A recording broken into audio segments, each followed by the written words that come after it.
After dropping my son at the airport, our housekeeper, who has worked for us for 10 years, texted me 3 chilling words. Don't go home. She followed it with a command that froze the blood in my veins. Check the cameras. I pulled my Bentley over to the shoulder of the Schuylkill Expressway, my hazard lights blinking against the gray Pennsylvania sky. My hands, usually steady from 40 years of navigating the cutthroat world of hedge funds, were trembling as I unlocked my phone. I opened the security app connected to the hidden cameras in my study. What I saw made my heart stop and then restart with a cold, rhythmic fury I had not felt since my days on Wall Street. My son Derek and his wife Nadine were supposed to be on a flight to the Maldives. I had just dropped them at Philadelphia International Airport Terminal A not 40 minutes ago. I had hugged my boy, handed him an envelope with $40,000 in cash for incidentals, and told him to enjoy the honeymoon they never had. I watched them walk through security, waving goodbye to the generous old man who paid for everything. But on my phone screen, there they were. They were in my private study. Nadine was holding a bottle of my 1982 Pichon Baron, a wine I was saving for my 70th birthday. That bottle wasn't being savored. She was upending it over the Turkish kilim rug, her laughter bright and careless, as the dark wine bled into the fibers. I raised the volume on my phone. Every sound rang out sharp and clear. Derek had claimed my leather chair like a throne feet planted on my walnut desk, one shoe lazily batting my antique ship's compass in slow circles. Nothing about him resembled the grateful son who had embraced me at departures an hour before. His expression had curdled into open contempt. He wanted to know whether she was certain the old man had cleared out. Nadine's laugh came back at him, brittle, merciless, the kind of sound that cuts. "Of course he is gone," she said. "He thinks we are in the air. By the time he comes back from his little drive, we will have the safe drilled." What she said next was the line that split my life in two. She swung toward the precise corner where my hidden camera was mounted, no idea it was watching, and lifted her glass in a mock salute. "A toast," she announced, "to the herbal tea." She'd doubled the arsenic that morning. Given his heart condition, she told Derek the doctors would record it as a cardiac event, clean, unremarkable, natural. 3 more days, Derek. 3 more days of tea and $50 million lands in our hands. I sat motionless on the highway shoulder, while trucks hammered past and rocked my car, yet inside me everything had gone perfectly still. My son, the child I had brought up single-handed after we buried his mother. The one whose mounting debts I had quietly settled, whose spectacular failures I had softened, whose lies I had swallowed whole, because a lonely old man will talk himself into almost anything if it means keeping what feels like a family. He wasn't pilfering from me. He was engineering my death. I watched him pull Nadine into a kiss, telling her she was a genius.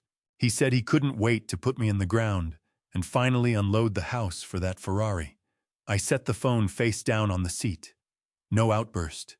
No tears. With steady hands, I worked the SIM card free and broke it cleanly across my thumb. The window went down, and I let the fragments scatter across the asphalt below. The Clifford Weston, who had spent years reaching for the role of devoted father, he ceased to exist on that stretch of expressway. What sat behind the wheel now was the Clifford Weston, who had methodically gutted rivals all through the 80s and never lost a night's sleep over it. They had set out to stop my heart. All they managed to do was wake it up. Welcome back to Family Revenge Stories. I'm glad you're here with me today. If this is your first time, consider tapping that subscribe button so the next story finds its way to you. Before we go any further, I want to ask you something. Have you ever trusted someone completely only to discover they were working against you the whole time? Drop a yes or no in the comments. I read everyone. One more thing before we begin. Some details in this story have been shaped for dramatic storytelling. And any resemblance to real people or events is purely coincidental. It's the truth underneath the story that matters. Confronting them directly would be suicide. They might even try to finish the job on the spot, a pillow held down a push from the top of the stairs. Confrontation belongs to amateurs. Methodical destruction belongs to professionals.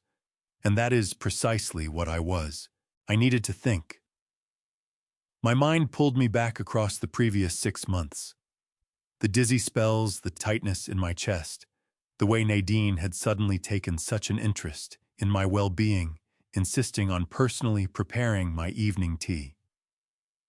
Special herbs sourced from some organic market. "It will help you sleep, Dad," she had told me.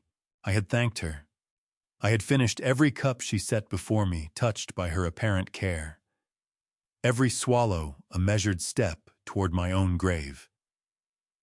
And then there was Dr. Stanton, Derek's golf partner, the physician, who had waved away my symptoms as early-onset Alzheimer's and sent me home with sedatives. That was no diagnosis. That was a conspiracy.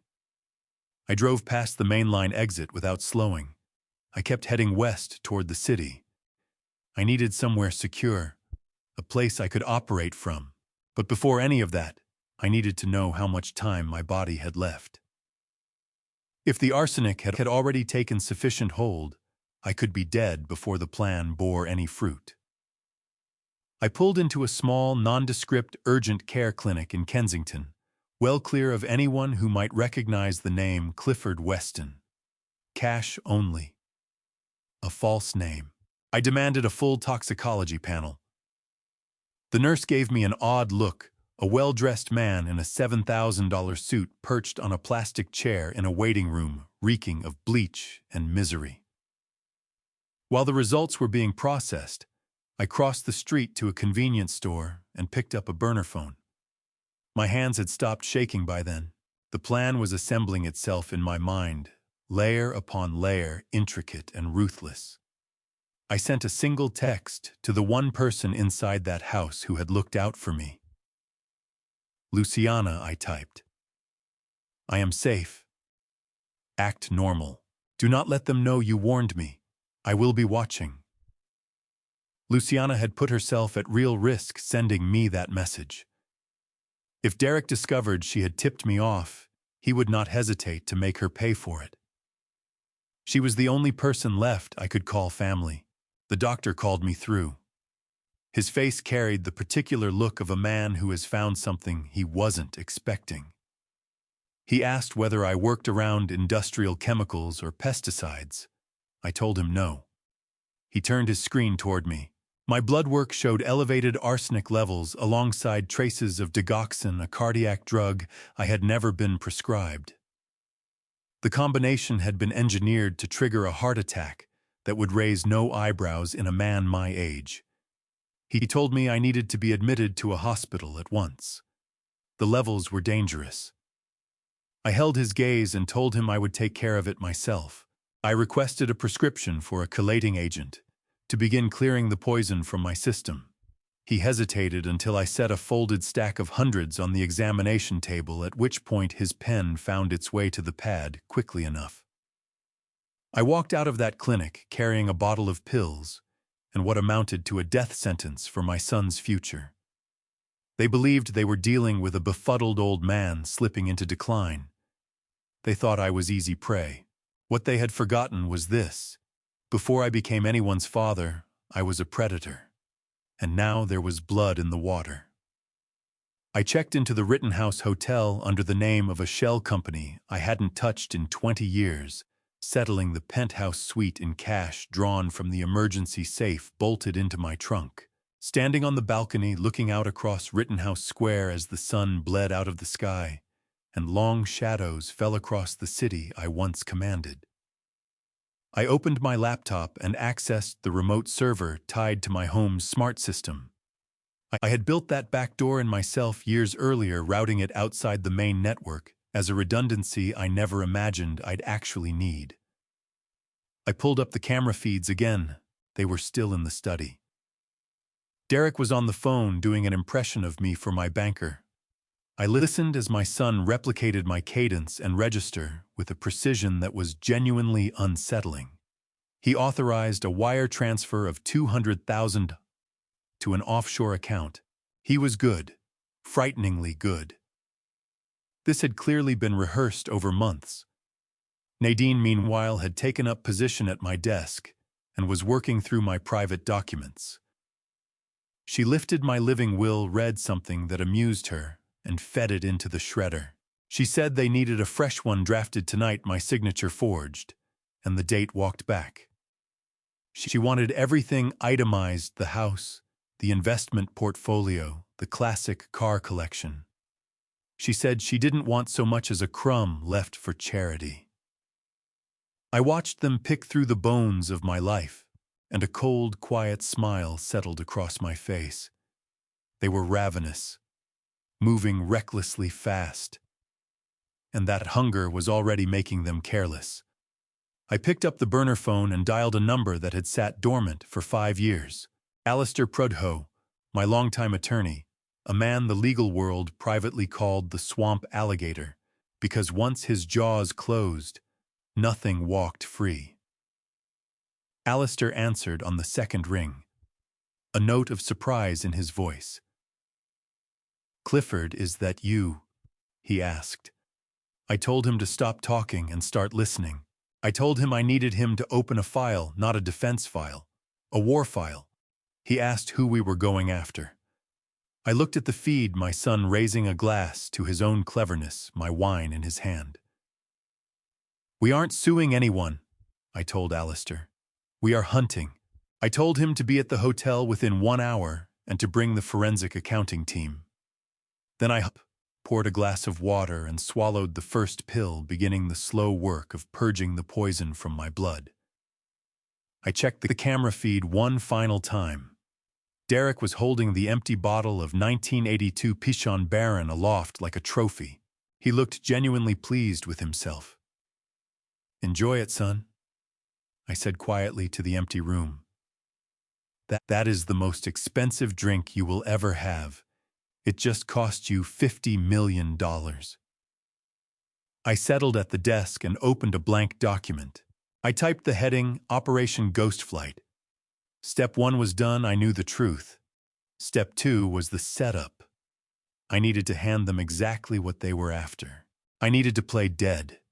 If they wanted a frail, fading old man surrendering to his illness, I would deliver the performance of my life. I would let them believe they had won. I'd let them execute the paperwork, move the money, celebrate the inheritance. I would let them sink so deep into their own trap that they'd never again see daylight. My phone buzzed. A banking notification. The transfer Derek had pushed through had cleared. $200,000 gone. A significant sum and nothing more than the first piece of bait. I closed my eyes and surveyed the board in my mind. I was 3 moves ahead of them. Tomorrow I would introduce the seed that would bring everything down around them. I would plant a digital trail leading not to my wealth, but to a legal snare so precisely constructed that not even the sharpest attorneys in Pennsylvania could cut them loose. The sky outside had gone fully dark. The city below sparkled and hummed. Something strange moved through me, a clean, sharp surge of energy where grief had been an hour before. Pure, crystallized adrenaline. They wanted to inherit what I had built. Fine. I would remind them exactly how I built it, by being the most dangerous person in any room I entered. Tomorrow the game begins, and I always win. I drove north on Interstate 76, putting distance between myself and everything that had just shattered back in the main line. My hands were wrapped tight around the Bentley's steering wheel, knuckles blanched. But the trembling wasn't only anger. There was a physical fragility underneath it that I had been quietly ignoring for months. As the adrenaline from that roadside revelation began to ebb, the true state of my body came forward and made itself known. A band of pressure across my chest, steady and constricting, as though something were drawing tighter around my ribs with each mile. My vision flickered, smearing the oncoming headlights into white streaks. For 6 months, I had filed all of this away under the ordinary costs of a long life. I was 69 years old. I had run hard for decades. I had accepted the story that I was simply wearing out. But now, with the image of Nadine measuring arsenic into my tea, still vivid and raw, every symptom recast itself in a darker light. The persistent nausea wasn't indigestion. The metallic film coating my mouth wasn't a blood pressure medication side effect. The fog that made me lose track of where I'd set things down, what day it was, that wasn't early onset Alzheimer's. I was not losing my mind. I was being killed slowly and deliberately. I needed answers from someone who couldn't be bought or leaned on. A hospital in the city was out. My name was on half the donor walls. I couldn't risk any physician who might move in Derek's circles or have access to my medical records. I needed someone off the grid entirely. I needed Calder Hext. Calder was someone I had known since the 80s. A gifted trauma surgeon once, until burnout and a brutal divorce drove him into a quiet, semi-reclusive private practice tucked into rural Lancaster County. He asked no questions. He had no interest in insurance billing. He cared only about the truth. I turned into the gravel driveway of his secluded farmhouse, just as the rain started coming down.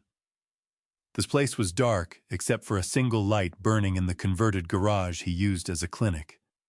I half climbed, half fell out of the car, my legs barely cooperating. When Calder pulled open the door, his expression shifted immediately. He wasn't looking at a Wall Street titan. He was looking at a man running out of time. He guided me into the exam room's spare clinical, carrying the scent of rubbing alcohol and old books. I settled onto the paper-covered table, shivering in spite of the warmth. Calder skipped the pleasantries entirely.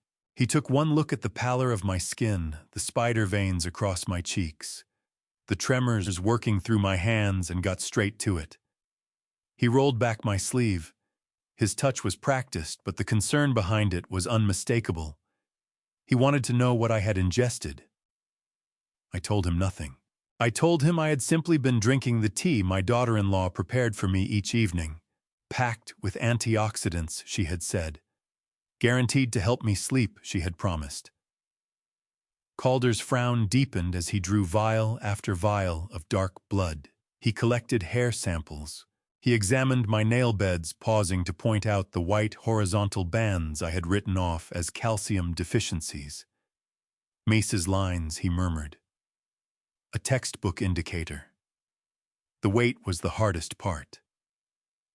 Calder disappeared into his back lab to run the rapid toxicology panels. I sat by myself in the quiet, listening to the rain work over the tin roof. That was when the doubt began seeping in. What if I was wrong? What if the camera feed had been some kind of hallucination? What if I really was losing my grip on reality? What if I was just a paranoid old man who couldn't face the fact that his time was running out? I stared down at my hands. They seemed to belong to someone else. Old, hollowed out, trembling. I thought about Dr. Stanton, my primary care physician for 20 years, the man I used to play golf with. The man who had sat across from me in my own study 3 months ago looked me dead in the eye with practiced sympathy and informed me I had aggressive early-stage dementia. He had sent me home with sedatives. He had told Derek to assume control of my finances because the stress would only accelerate my decline. Stanton was Derek's friend as well. Same club, same table, same scotch. How much had Derek paid him? An outright bribe, or simply the understanding that he'd be managing the Weston family trust once I was in the ground? The betrayal cut sharper than the poison itself. Stanton had put his medical license to work, building the perfect cover story for my murder. If I collapsed of a heart attack, no coroner would pause over an elderly man with a documented history of cardiac problems and dementia. It was a flawless design. The door swung open and snapped me out of the spiral. Calder came back in. He wasn't carrying a chart. He had raw data printouts in his hand. He didn't take a seat. He stood in front of me, removed his glasses, and pressed 2 fingers against the bridge of his nose.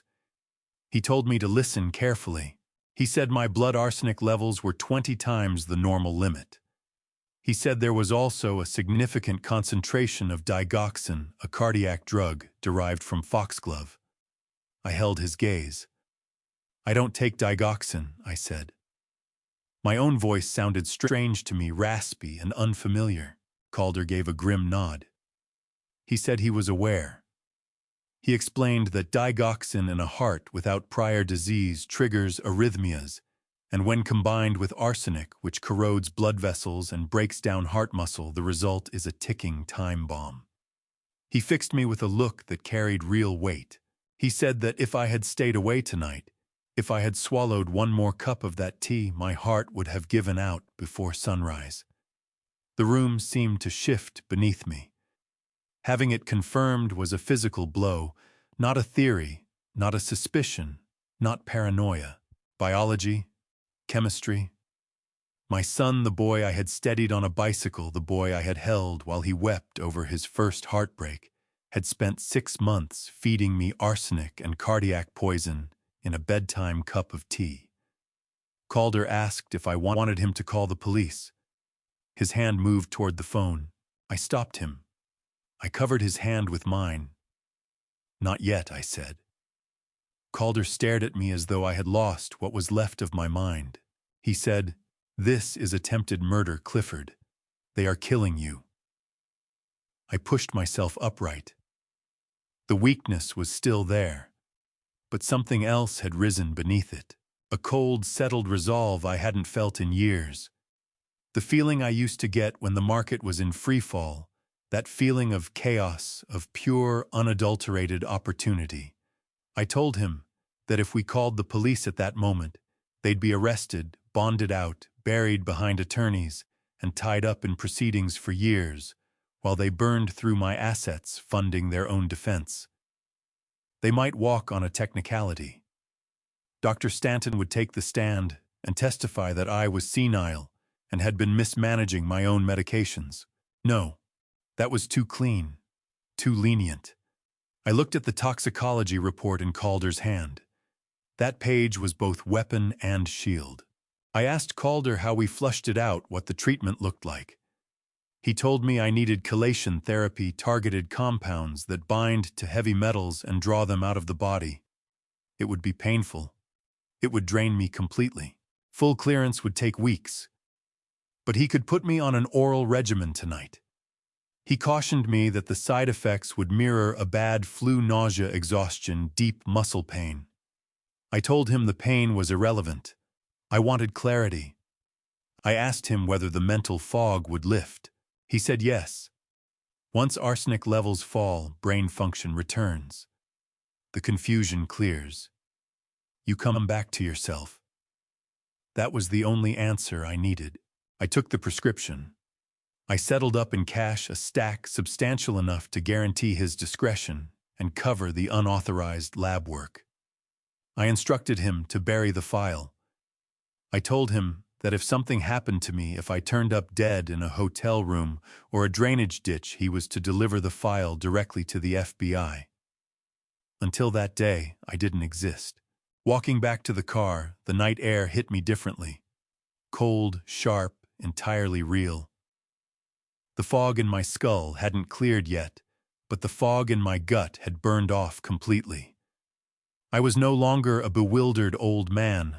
I was no longer anyone's burden. I was a man who had endured a 6-month assassination attempt, carried out by his own blood. I got behind the wheel of the Bentley and looked at the bottle of pills Calder had pressed into my hand, the antidote. My son thought he was playing the long game. He thought his patience made him clever. He thought he could reduce me to a trembling hollow shell and then simply discard what remained. He hadn't understood that by poisoning my body, he had burned away the last traces of whatever tenderness I still carried for him. I swallowed the first pill dry. It was bitter chalk and iron. I turned the key. The engine's deep, steady growl was a comfort. I wasn't heading back to the main line. I wasn't driving to any police station. I was going to war. I eased out of the driveway, gravel shifting under the tires. There was a great deal to accomplish, assets to freeze, a will to tear apart and rewrite, and a trap to construct, one so layered, so precisely calibrated, that by the time Derek and Nadine understood they were inside it, the walls would already be touching their shoulders. Dr. Stanton had declared me an Alzheimer's patient. He said I was losing hold of who I was. He was wrong. I knew exactly who I was. I was Clifford Wesson, and I was about to make sure everyone remembered it. Rain was hammering the Bentley's windshield as I pulled it off the road and tucked it behind a dense stand of oak trees along an old service path, roughly a mile from the house. I couldn't risk the engine noise reaching them. I killed the ignition and sat for a moment in the dark. The woods were heavy and silent around me, the storms drumming the only sound. My chest still ached, a dull, persistent throb, the arsenic still coursing through me. But the first dose of the chelation medication was beginning to take hold. My thinking felt sharper than it had in months. The haze was pulling back, exposing the hard contours of the terrain I now had to cross. I was a stranger approaching my own life, an intruder circling the fortress I had spent decades building to shelter the very people now intent on ending me. I stepped out into the rain and turned my collar up against it. The cold water against my face felt clean, almost like a rebirth. I moved through the mud from me, tracing the outer edge of my property in the dark. I bypassed the front entrance and the service door alike. I made for the old stone gatehouse at the garden's edge, a crumbling decorative remnant sitting near the far boundary of the grounds. To anyone passing by, it was just a garden ornament. To me, it was the entrance to a Cold War relic. When I acquired this estate in the 80s, the previous owner had been a paranoid industrialist, convinced the Soviets were closing in. He had constructed a reinforced tunnel running from the old stone gatehouse at the garden's edge to a panic room built directly behind the library in the main house. I had never once set foot in it. I had found it absurd, but I had kept it maintained, hinges, oiled keypad active. It had never occurred to me that the enemy I'd eventually need shelter from would be sleeping in my own guest room. I swept the wet ivy off the stone panel and punched in the code. My late wife's birthday. The keypad gave a soft beep, a sound that felt enormous in the dark, and the heavy door swung open. The air inside was stale, thick with the smell of damp earth and aging concrete. I switched on my pen light, its narrow beam pushing back the darkness. The tunnel was tight enough to force my shoulders inward. Every step cost something. My legs had been weakened by months of slow poisoning, and my heart was hammering not from the effort, but from a cold dread of what I was about to confirm. I was moving toward the truth, and I already knew the truth would take whatever remained of my heart and finish it. It took me 10 minutes to reach the steel door at the far end, the entrance to the panic room. I keyed in the code a second time. The hydraulic seals exhaled as the door gave way. I went in and locked it behind me. The panic room was unchanged from when I had last left it.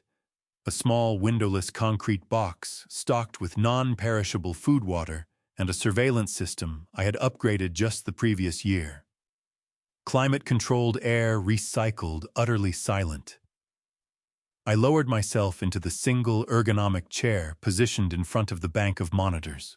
My hands rested over the controls. This room shared a wall with my private study. Behind the bookshelf on the other side sat a large one-way mirror concealed from the study but fully accessible from here once I slid the panel back. But first I activated the monitors. The screens came alive, washing my face in cold blue light. The kitchen was dark and empty. The hallways quiet. Then the study. They were there. Catching them on my phone from the roadside had been startling, But watching them now in high definition, separated from me by nothing but a wall and a pane of glass, was something different entirely. A violation with weight and texture.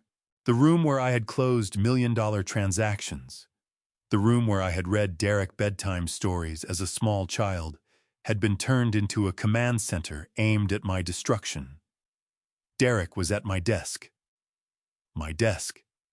Bent over a stack of documents, pen in hand, working with an obsessive mechanical repetition. He wasn't reading. He was writing the same thing over and over. I zoomed the camera in. He was practicing my signature. I watched my son, the boy I had enrolled in the finest private schools, the man I had quietly rescued from collapsed ventures and gambling debts, painstakingly chasing the precise curve of the C in Clifford.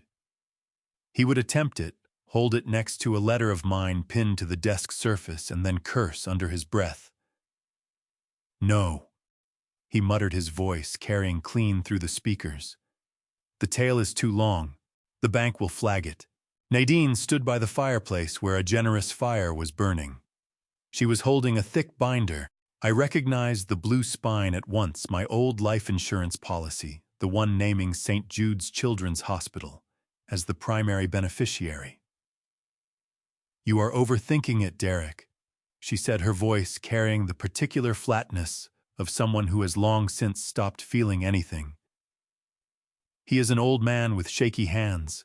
If the signature looks a little off, they will just think he was having a bad day, or that the dementia is affecting his motor skills. That is the beauty of the narrative we built." She tore a fistful of pages from the binder and fed them to the fire. I watched the paper curl and blacken the flames, working over words that had been meant to help sick children. She wasn't only stealing from me, she was stealing from the innocent, burning my legacy to keep herself warm. Derek slammed the pen down.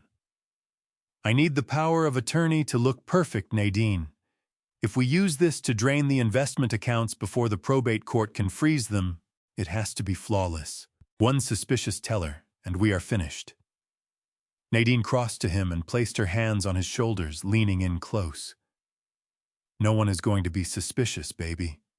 Dr. Stanton already put the note in his file about the tremors. We have the medical trail. We have the devoted son stepping in for his incapacitated father. It is perfect." A wave of nausea rolled through me that had nothing to do with the poison. Every time I had complained of a trembling hand or a slipping memory, every moment I had believed they were showing concern, they had been collecting evidence. Not comfort. Documentation. A dossier on my own incompetence. Derek picked the pen back up and studied the page. "How much longer do you think?" Nadine glanced at the grandfather clock in the corner. "The clock my own father had given me." She shrugged. "He took a heavy dose this morning, and with the stress of the drive, maybe tonight, maybe tomorrow, but definitely before the weekend. We need these transfer forms ready to execute by Friday morning." I sat in the dark of the panic room, my fists wound so tight my fingernails had cut into my palms. The fear was gone. It had been replaced by something cold and mathematical. I studied Derek's face on the monitor. No guilt there. No conflict. He looked like a man annoyed that forgery required this much effort. Like someone trying to knock off a tedious errand before getting on with his day. I reached out and touched the monitor glass. I remembered the first time I taught him to write. That small hand around a crayon tongue pressed between his teeth in concentration as he worked out his name. I had framed it. It was still in a box in the attic somewhere. Now those same hands were signing the paperwork for my death. At last he produced a version he was satisfied with. He raised it up and held it toward the light. "There," he said, a smile opening across his face. "That is Clifford Weston." Nadine kissed him.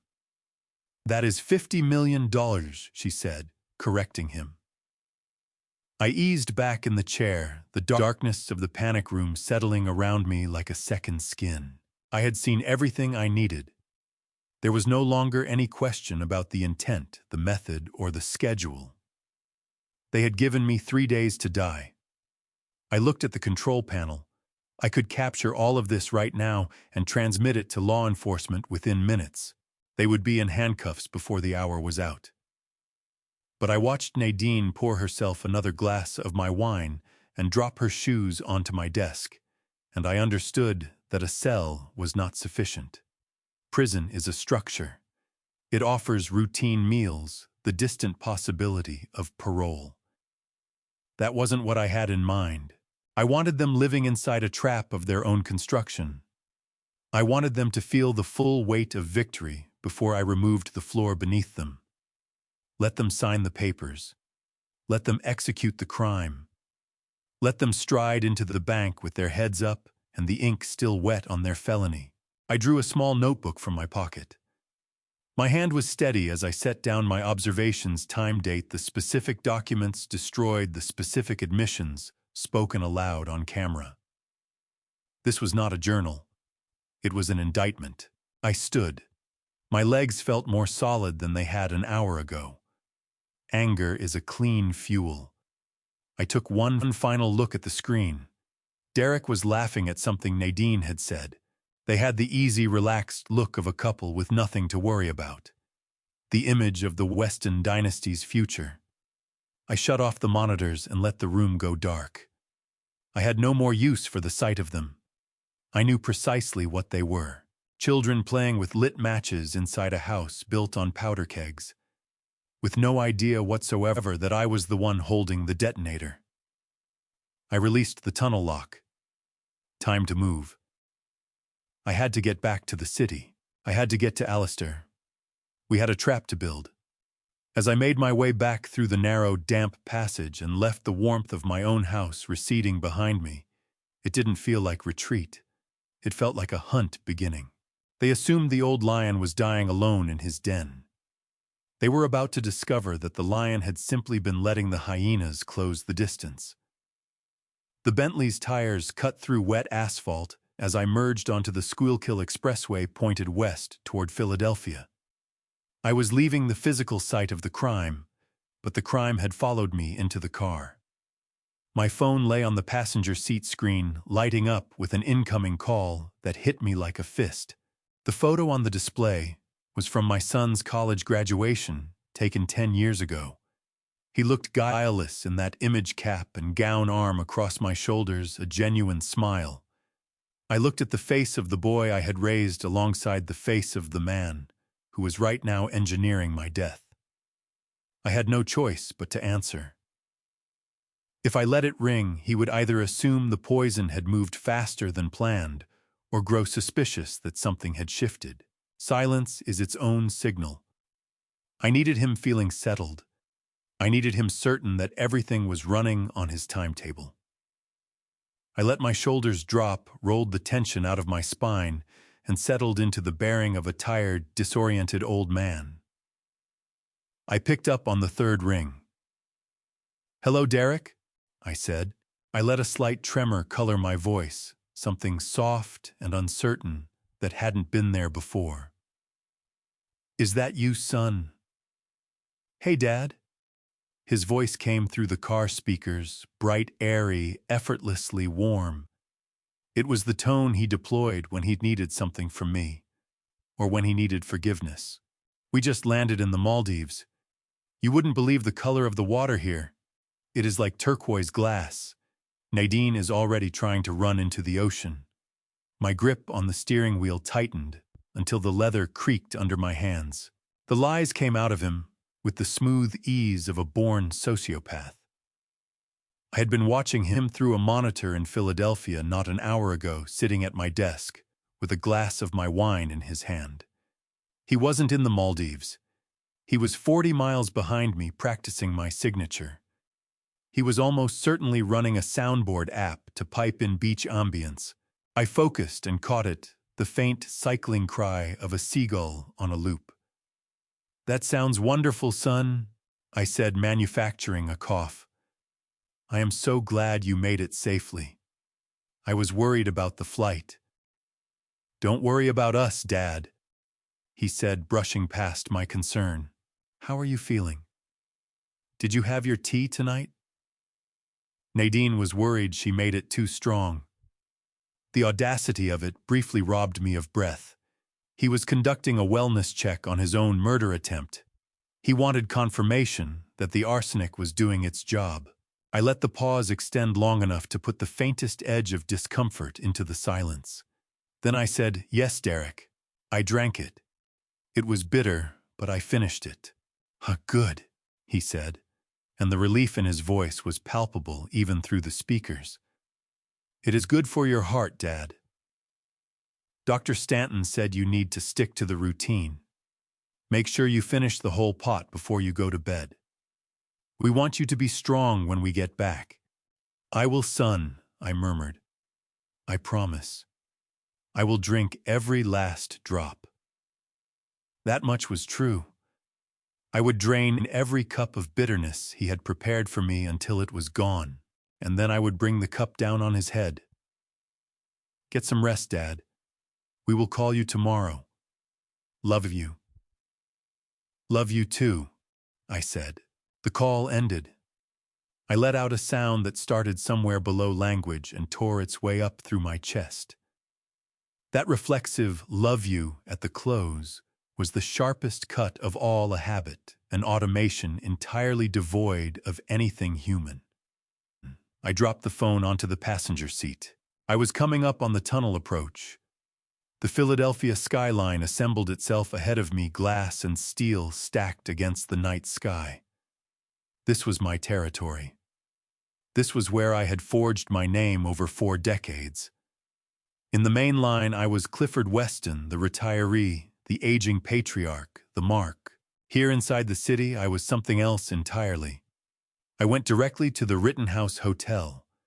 Not the main entrance, I used the private residence access on the side of the building, a privilege left over from when I had owned a floor of the property in the 90s.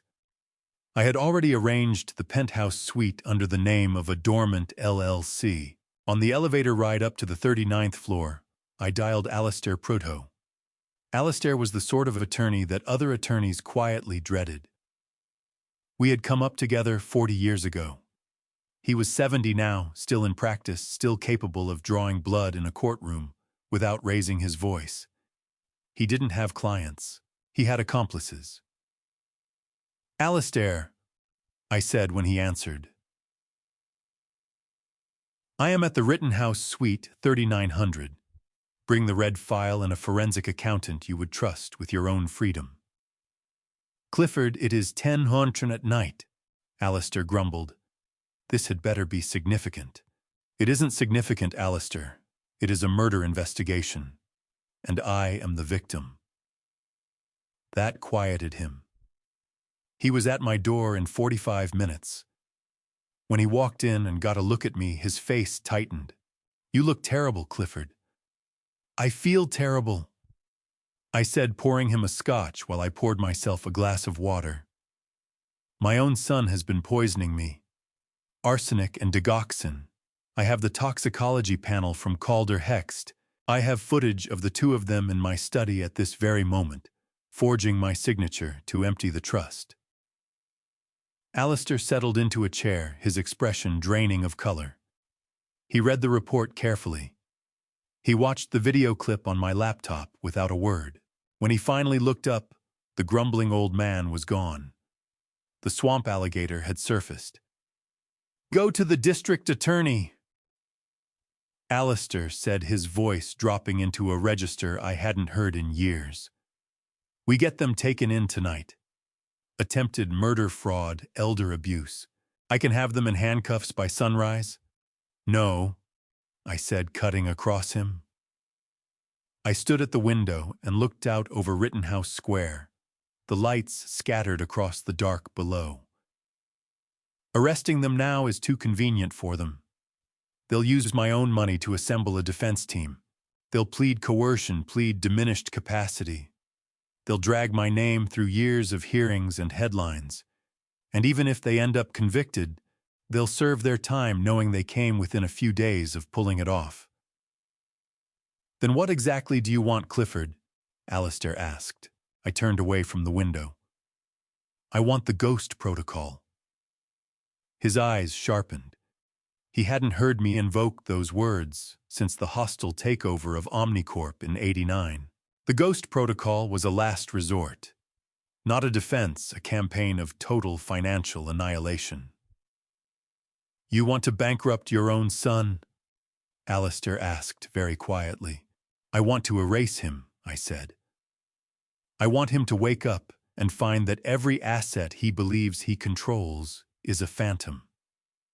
I want him to go ahead and sign those documents he is forging right now. And I want those documents to be the trapdoor that sends him straight down. I sat down across from Alistair and walked him through it. The plan was layered. It rested on a single reliable truth about Derek and Nadine. They were greedy, and greed makes people impatient. They understood wealth, but they had never learned the underlying mechanics of how money actually moves. First, I instructed Alistair to contact the private banking division of the trust on a secure line. We were not going to freeze the accounts. Freezing them would tip Derek off the moment a transfer failed. Instead, we were going to create a shadow mirror, a duplicate interface layered over my online banking portal. When Derek logged in using my stolen credentials, he would see exactly what he expected, a balance of $50 million. He could execute trades and push transfers, but every action would occur inside a simulation, a sealed environment with no connection to the actual funds. The real assets, I told Alistair, needed to move that night. Transfer the liquid holdings into the irrevocable charitable trust established for the St. Jude Foundation, but leave the Cayman account visible in the mirror. The Cayman account? Alistair said, raising an eyebrow. The honeypot, precisely. Years ago, I had opened a shell account in the Cayman Islands as part of a joint sting with the IRS set up to catch a partner who had been skimming. The account remained active. It was also flagged by every relevant federal agency. Any movement of funds in or out of it triggered an immediate Level 1 alert at the FBI and the Treasury Department. Well, I'm going to leave the access credentials somewhere Nadine will find them, I said. They will assume it is my private reserve, the offshore account I never disclosed. They won't be able to walk away from it. They will try to drain it. And when they do, Alistair said, a slow smile crossing his face, they wouldn't simply be stealing from me. They would be committing federal wire fraud, money laundering, and violations of international banking law. They would be stepping directly onto a trap the United States government had built and left armed. Exactly. I wanted federal charges waiting for them. No parole, no negotiated plea, nothing but 10 years in a federal penitentiary. Alistair opened his laptop. He cracked his knuckles. I hope you are certain about this, Clifford. Once I execute the ghost protocol, there is no reversing it. The St. Jude transfer is irrevocable.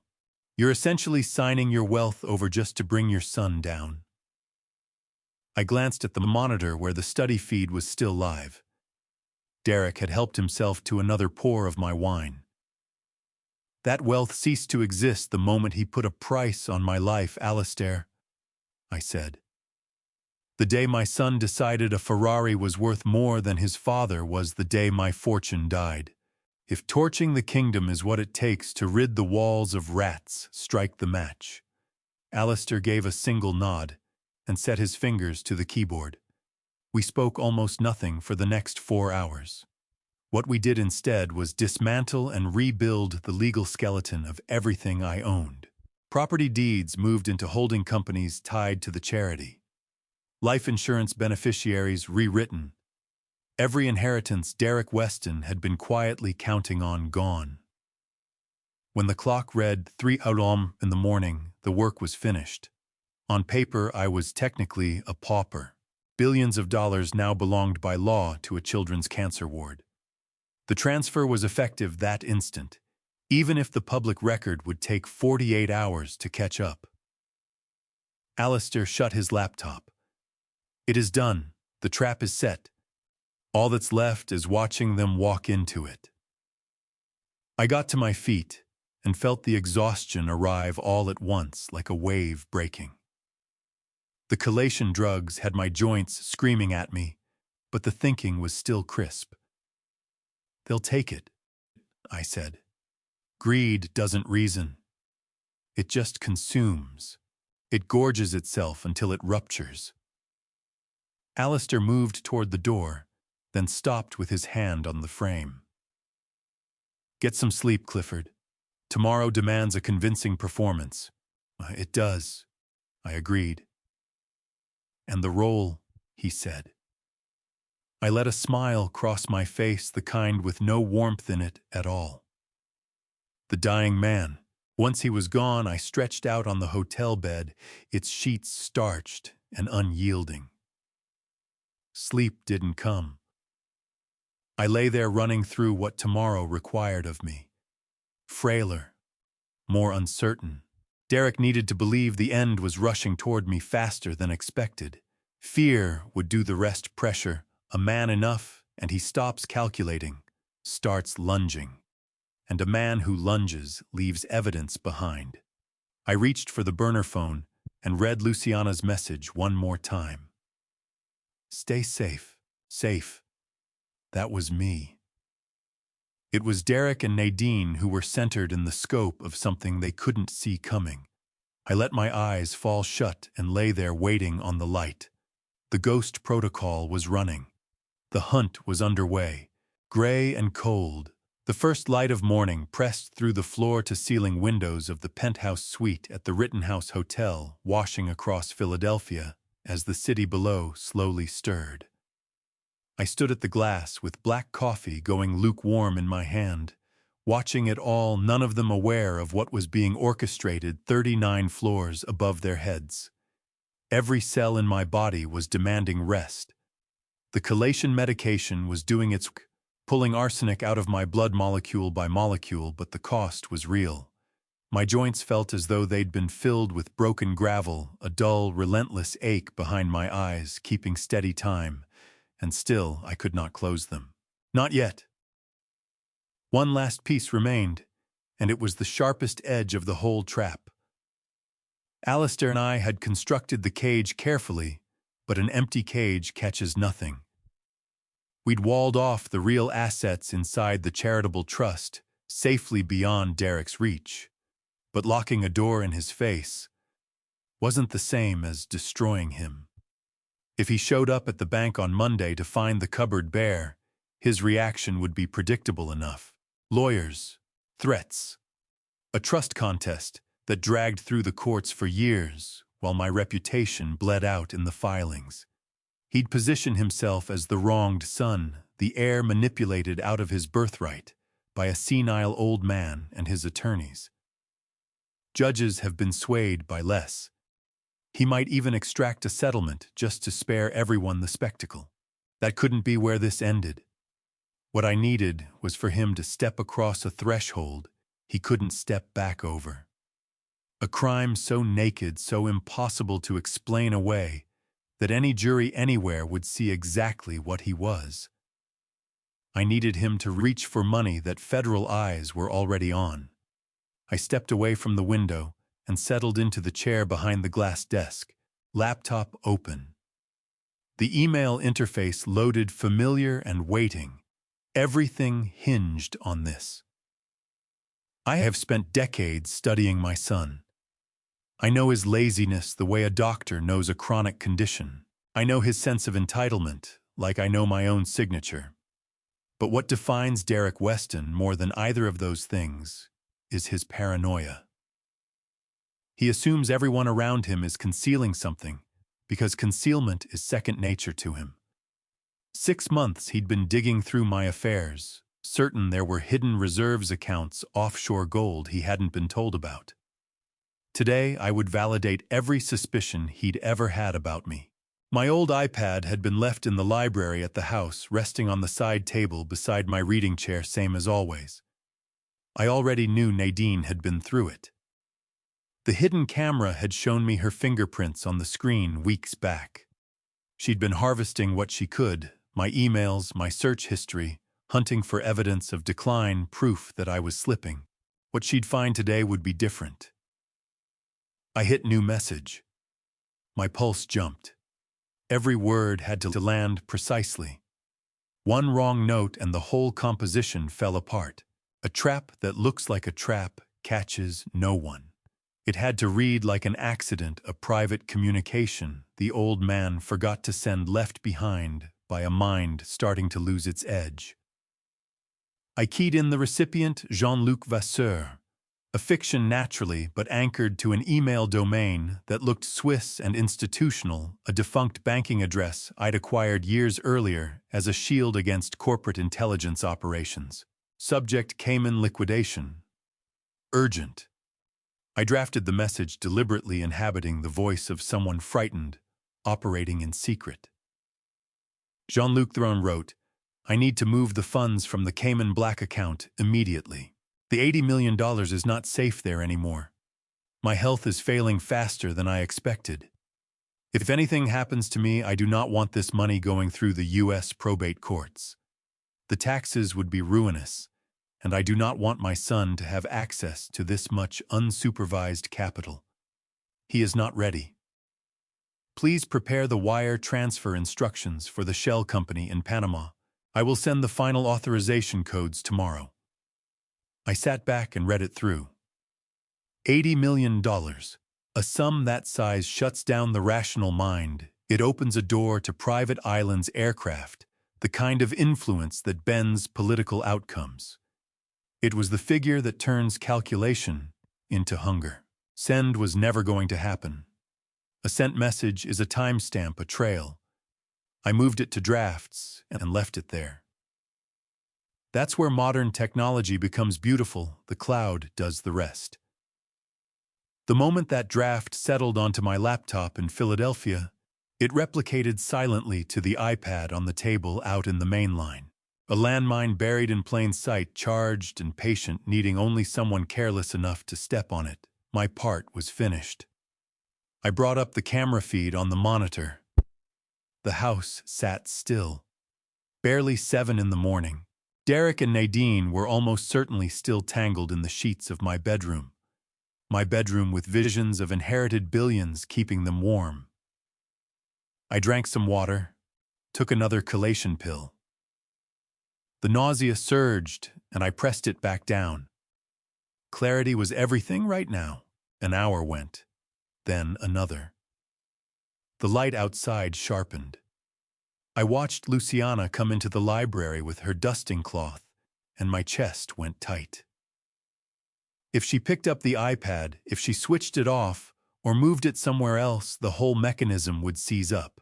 But Luciana was nothing if not consistent. She worked around the device without touching it, respectful of her employer's habits, as she always had been. A decent woman. I would double her severance, I decided, and there'd be a college fund set up for her grandson before this was over. At 9:30, the library door swung open. Nadine came through it. She had on one of my late wife's silk robes, and the sight hit me like a fist behind the sternum. She moved through the room as though the house had always been hers, that slow, deliberate swagger radiating ownership, and my skin tightened, watching her. Coffee cup in one hand. She drifted toward the window and stood there regarding the wet gardens. Then she turned. Her eyes found the iPad. I pushed forward in my seat. Here we were. She lifted it from the table. Didn't wake the screen right away, first. She swept her gaze to the doorway, satisfying herself that no one had followed her in. Then her thumb found the home button. She had the passcode. Naturally. Derek had it years ago, something I'd shared for emergencies, and she had long since pulled it out of him. She went straight to the email app. The mirror on the far wall gave me the screen's reflection. She pulled down to refresh the inbox. Newsletters. Promotional offers. Her interest was already fading. Her hand tilted toward the table. My pulse was loud in my ears. Don't set it down. Keep going. Her finger stopped mid-motion. She pressed the drafts folder. The shift in her body was immediate and total. Her back went straight as a post. She went perfectly still, reading. I could practically trace the words firing through her. Cayman. $80 million. Not safe. Son not ready. Her eyes went wide. She read it a second time, then a third. Her gaze swept the room as though $80 million might somehow be sitting in the corner, waiting to be claimed.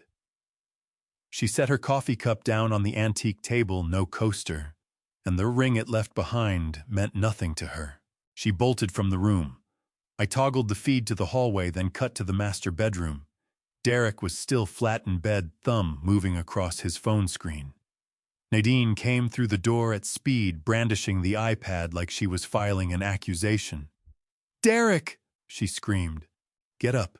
You have to see this right now." Derek startled upright. "What, did he die? Did the hospital call?" No, you idiot. Look at this. He's been sitting on a secret. He's been lying to our faces for years." She shoved the iPad at him. Derek took it, knuckling sleep from his eyes, and read through the draft. I watched his expression move through its stages, confusion first, then shock, then that particular look I've seen on predators right before they commit.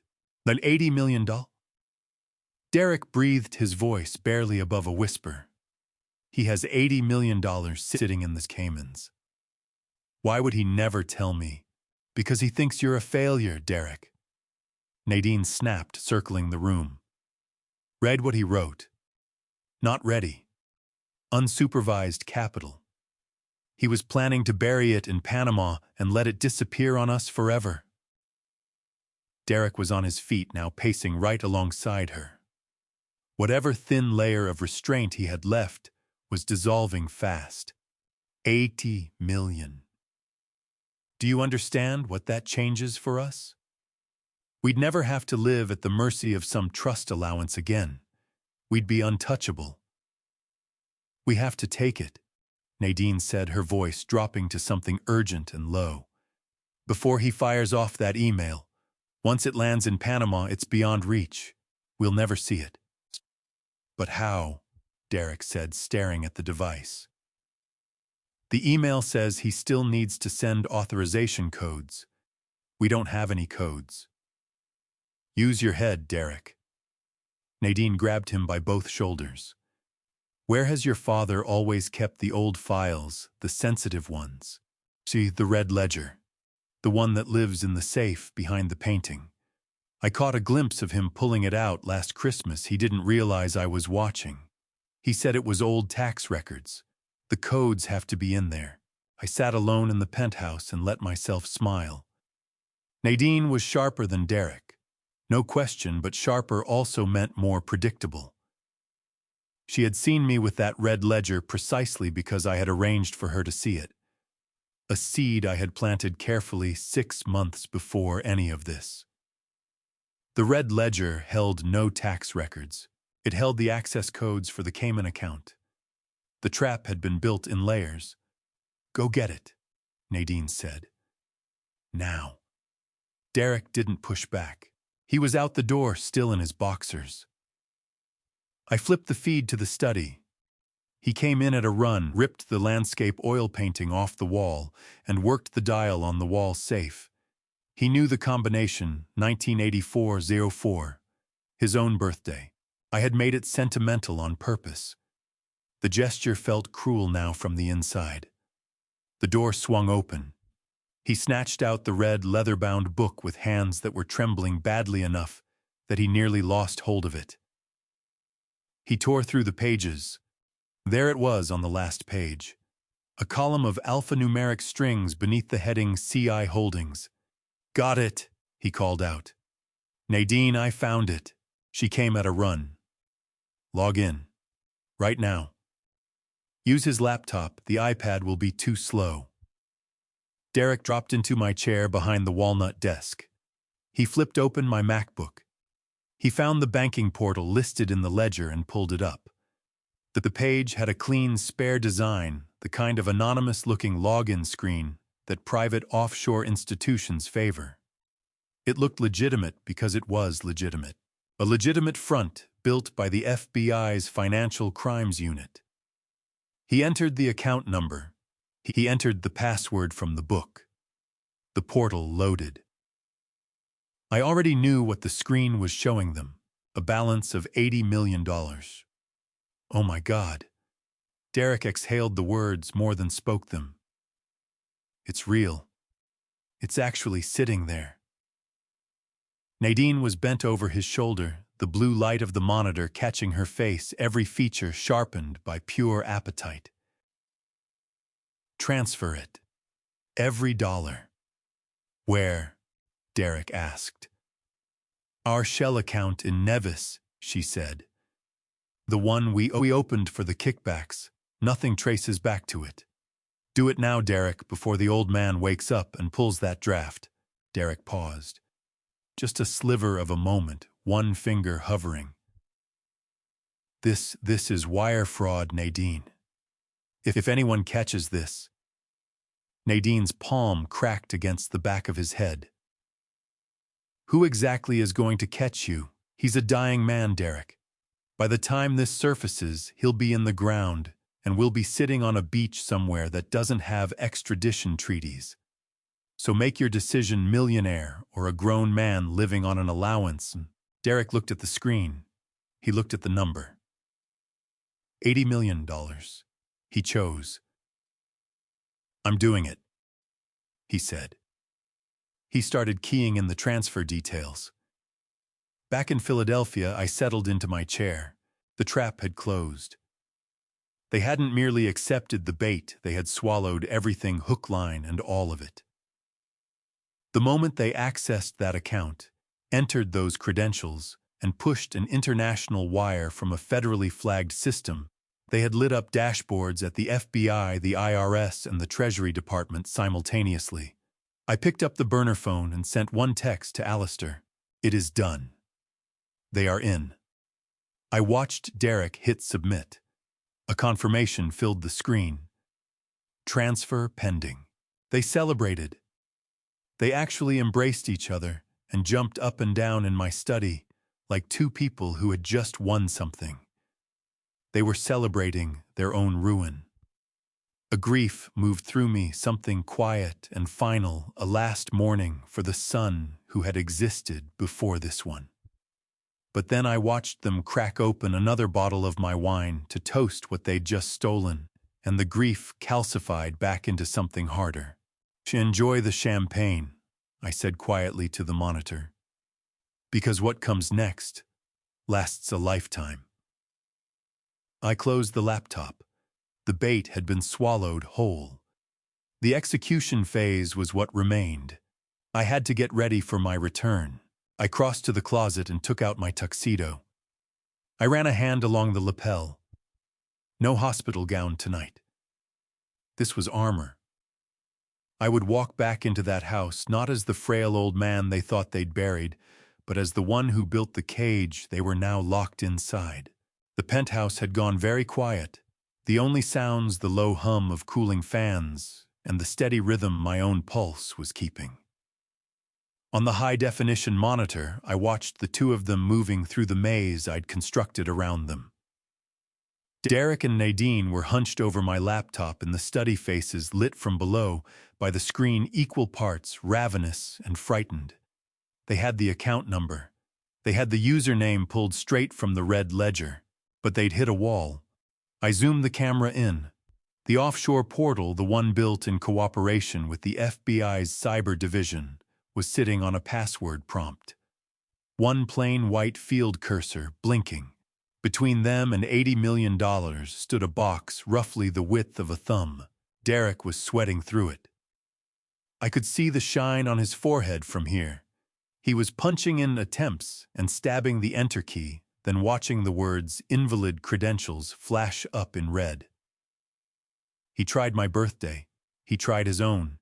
He tried the address of the first house we ever owned as a family. He tried Nadine's name. Stop, you're going to lock it. Nadine's voice came through the surveillance feed, thin and taut. If the account freezes, we can't get back in without his biometrics. We need the actual password. Think Derek. What would he use? I leaned back, working through a glass of water. The chelation medication was doing its job on the arsenic, but the process left me feeling hollowed and strange, like something was vibrating deep in the bone. The discomfort was an asset. I needed to sound wrecked when the moment came. I needed to sound like a man whose grip on things was failing. I already knew precisely what was coming next. Derek picked up his phone. He opened the spyware app he'd loaded onto my handset 3 months back. He was proud of that move, I think. He had no idea that I'd spotted the malware hiding inside the weather application he'd insisted on putting there for me. He'd been intercepting my calls, tailing my location, reading every message. That intelligence was how they'd always known when I had a meeting with my attorney. It was how they'd known my banking visits before I made them. I had never cleared the spyware off. I'd left the back door wide open and kept it that way, deliberately saving it for exactly this. What I had was a private channel running straight into their ears, one where anything I fed them would land with the full weight of stolen truth, because they believed they were taking it, not receiving it. What I'm about to show you is the moment everything I suspected became something I could no longer ignore. The stakes couldn't have been higher, and what my own son had set in motion was worse than anything I had allowed myself to imagine. Tell me, if you suspected someone close to you was working against you, would you confront them directly, or would you wait and let them reveal themselves? I reached for the burner phone and dialed my own voicemail. The spyware captured every outgoing call, whether anyone picked up or not. As far as Derek would see, his dying father was placing a frantic private call to his attorney. I let a rasp creep into my throat and hunched forward, compressing my chest until my breathing came out shallow and uneven. I pressed call. On the monitor, I watched Derek's head jerk up. He thrust a hand out to silence Nadine and pressed his phone to his ear. He was listening to me in real time. I started talking, letting my voice shake. Alistair, pick up. It's Clifford." I stopped, forcing out a long, rattling exhale. "I'm at the hotel. These chest pains, they keep getting worse, Alistair. The pills aren't helping. I feel like I'm drowning." I watched Derek's face on the feed. He was grinning. He held the phone up toward Nadine and gave her a thumbs up. My dying was good news for him. "Listen to me, Alistair." I pressed on, threading panic into my voice. "We cannot let this sit until Monday. The Cayman account, the $80 million. We have to move it now. If my heart gives out tonight, the government steps in and takes it. Or worse, Derek finds it. He's not ready, Alistair. He'd run through it in a week. Gambling cars, he has no concept of what that kind of wealth demands." On screen, Nadine's expression darkened. She mouthed something. It looked like the word bastard. "I need you to access the portal for me," I said, dropping my voice to a strained, rough whisper. "I can't do it myself. My hands won't stop shaking. The username, it's in the red ledger. You've already got it. But the password, I changed it last month. I changed it to the only date that still means anything to me." I watched Derek press the phone harder against his ear. His whole body had gone taut. "It's the day I lost her, Alistair." And I let that be real for a moment. I let a tear track down my face, because that part wasn't theater. October 12th, 1997. The day Catherine died. The day everything went quiet. That's the password. 10121998. No spaces, just the numbers. Use it, Alistair. Move the money to the Panama shelter. Do it now. I ended the call. I sat there in the penthouse with my hand resting on the phone, not entirely steady. That date was not a prop. It was the day my wife Derek's mother had finally lost her fight with cancer. The day I had held her hand through the last of it and sworn to her that I would look after our son. Using her death as a password to catch that son in a trap felt like a trespass against something sacred. But it was necessary, and it was the final test. If a single fragment of the boy I had raised was still alive somewhere inside the man, on that screen, hearing that date, hearing his father's raw grief, should have stopped him cold. A flicker of his mother's face, a beat of conscience. I kept my eyes on the monitor. Derek didn't stop. His expression didn't shift toward sadness. He didn't look away, didn't go still. He didn't register in any visible way that I had just spoken about the day his mother died. He simply turned to Nadine and said it aloud. Got it. It's Mom's death day. 101298. Nadine clapped her hands together. Type it in. Hurry. I watched my son key in those numbers. 10121998. He typed them fast with something close to excitement. He was using the date his mother left this world to rob his father.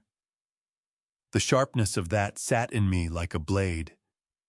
He had stripped that date of every gram of meaning it carried and turned it into a key. He hit enter. The screen on my mirrored laptop spun for a moment, then went green. Access granted. We're in. Derek erupted from the chair, fist in the air. We're in, baby, look at that balance. Nadine shouldered past him and fixed her eyes on the screen. $80 million. It's beautiful. They held each other. They actually danced around the room, moving through my study like they'd just won something. They were so consumed by the number glowing on that screen that they couldn't hear the mechanism closing around them. By entering those credentials, they had stepped across a line with no road back. They had accessed a federal Sting account.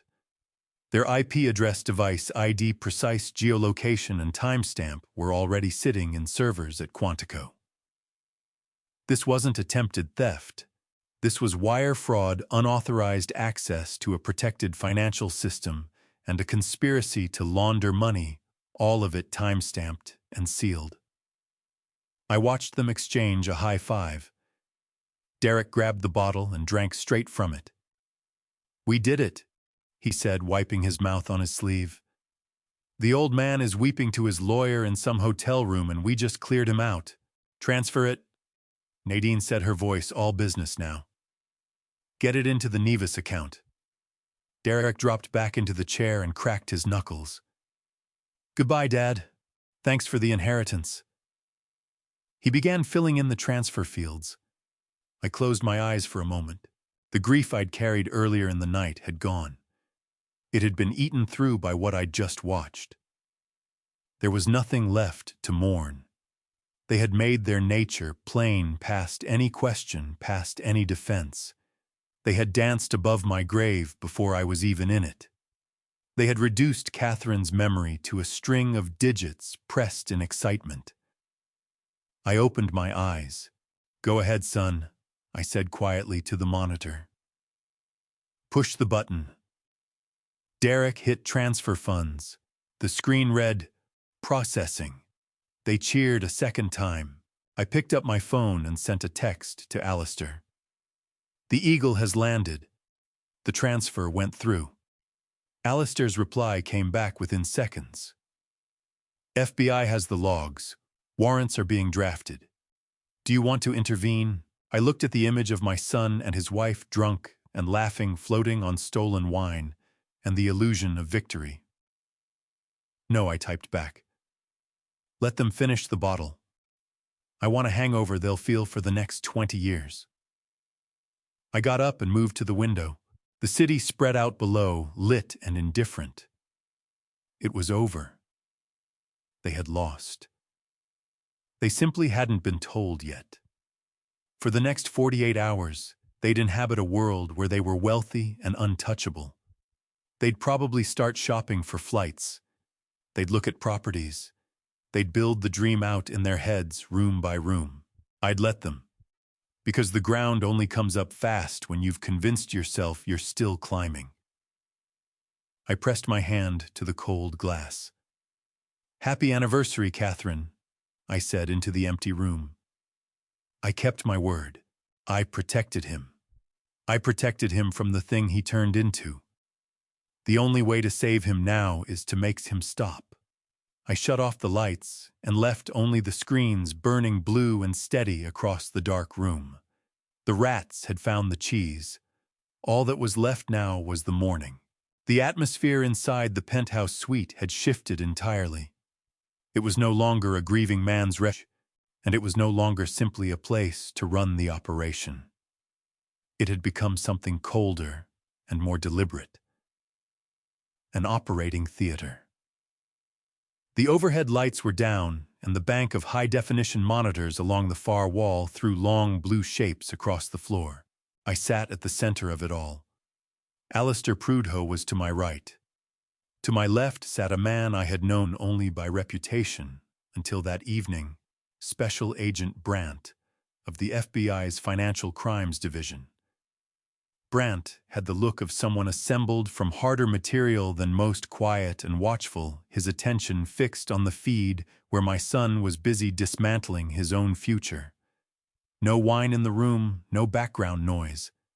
Just the low hum of the server equipment Brandt's team had brought in to guarantee a clean, lag-free feed into the sting. We were watching a crime unfold in front of us, frame by frame. The distinction was that we had handed the thieves the blueprint, the access, and the combination ourselves. On the primary screen, the study camera was sharp and steady. Derek was seated at my walnut desk, the laptop's glow catching his face. He looked unhinged in the way that only greed and alcohol together can produce cheeks flushed movements, skittish, a manic charge running through everything he did. Nadine stood directly behind him, both hands wrapped around the back of the chair, her nails pressed into the leather. She had engineered this moment. She was whispering at his shoulder, pushing him forward, wholly blind to everything except the promise of $80 million that was never going to be hers.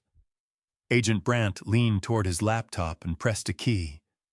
When he spoke for the first time in nearly an hour, his voice carried no inflection at all. "We're live on the transaction server, Mr. Weston. Connection is secure.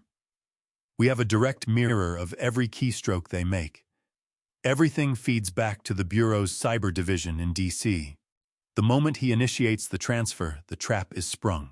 I nodded, but couldn't find words. My throat had closed around them. I was watching my son, the boy I had taken fishing off the pier at Cape May, the one I had pulled out of trouble more times than I could tally, positioning himself to commit a federal felony.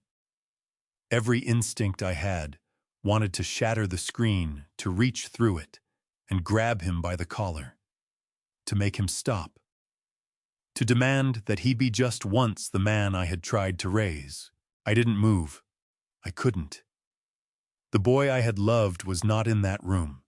The person at my desk was someone else, entirely a parasite, who had decided the only thing standing between him and everything he wanted was the fact that I was still breathing. On the screen, Derek was working his way through the interface of the fake offshore bank. We had engineered it to feel like a relic, the heavy, forbidding architecture of old private banking, loaded with security warnings and dense legal disclaimers. Then a block of red text appeared on the screen. It was explicit. Unauthorized access to this account constituted a violation of international banking law and would be referred for prosecution. A final off-ramp, a moral emergency brake. Derek didn't read it. He clicked, "I agree," without stopping to draw breath. Nadine's laugh came through the speakers, sharp and brittle like something ceramic hitting a stone floor. "Look at that," she said. "They bury the real stuff in fine print to frighten you off. Click through it, baby. Get to the money." Alistair shifted beside me. He pulled off his glasses and polished them, a nervous habit I hadn't witnessed in years. "He knows exactly what he's doing, Clifford," Alistair said quietly. "Look at his face. Not a trace of doubt. Not a trace of guilt." I looked. Alistair was right. Derek wasn't torn. He was electrified. He was already keying in the routing numbers for the shell account in Nevis that Nadine had arranged, double-checking each digit, not from anxiety, but from care. He wanted every single cent of $80 million to land exactly where he was sending it. Agent Brandt spoke again, laying out the legal record of what we were witnessing. "He's entered the routing number. That's the first element: conspiracy to commit money laundering. He's knowingly directing funds from a flagged account into a non-extradition jurisdiction. That alone carries 5 years." Derek entered the amount. $80 million. He typed each zero with a kind of deliberate force, leaning into the keys. "Second element," Brandt said. "Attempted grand larceny. At this figure, federal sentencing moves into an enhanced bracket." Then the final step arrived. The screen requested a confirmation code, the failsafe I had built into the fake portal. It demanded either a biometric or a secondary password. Derek didn't have my fingerprint, but he had the red ledger. He snatched it from the desk, tearing through pages until he hit the backup codes I had planted there. He read the entry aloud, voice cracking with anticipation. "Alpha 7 Victor 9. He typed it in. The screen changed. What appeared was a single gray button, the word transfer printed across it in plain text. Nothing more. This was the line. The penthouse went completely silent. Even the ventilation seemed to hold its breath.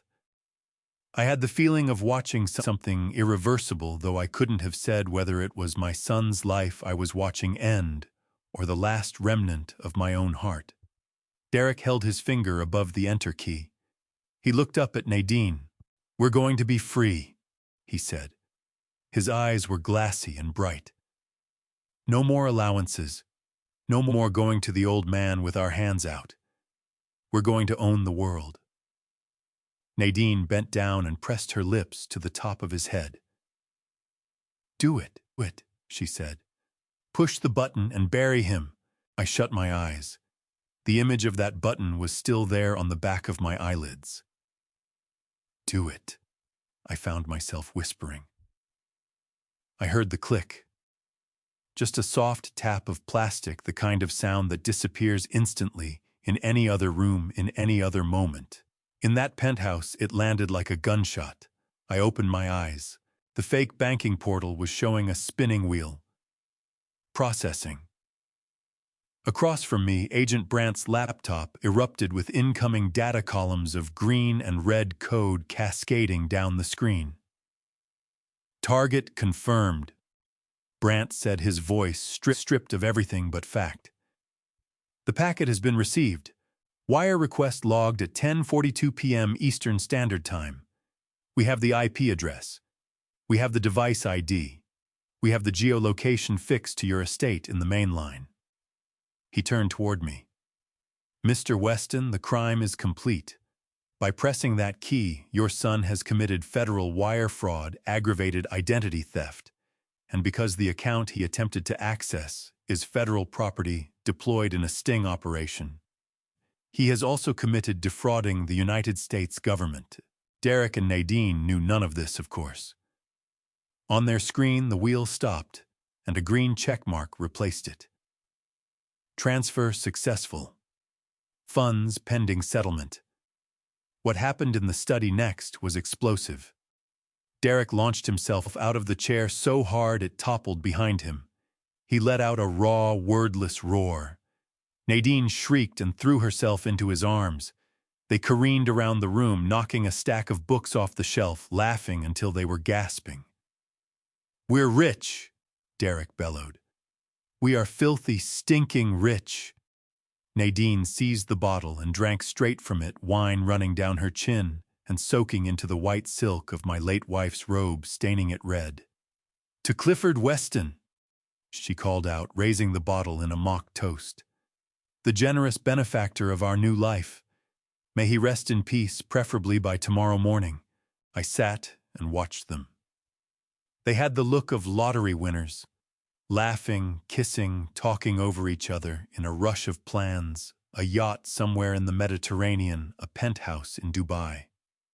They were already spending it, parceling out a fortune they believed was theirs, completely unaware that the only thing they had actually secured was a federal indictment. Alistair put a hand on my shoulder. "It's over, Clifford. There is no attorney alive who walks them out of this. We have the footage. We have the data trail. We have documented intent." I looked at the screen.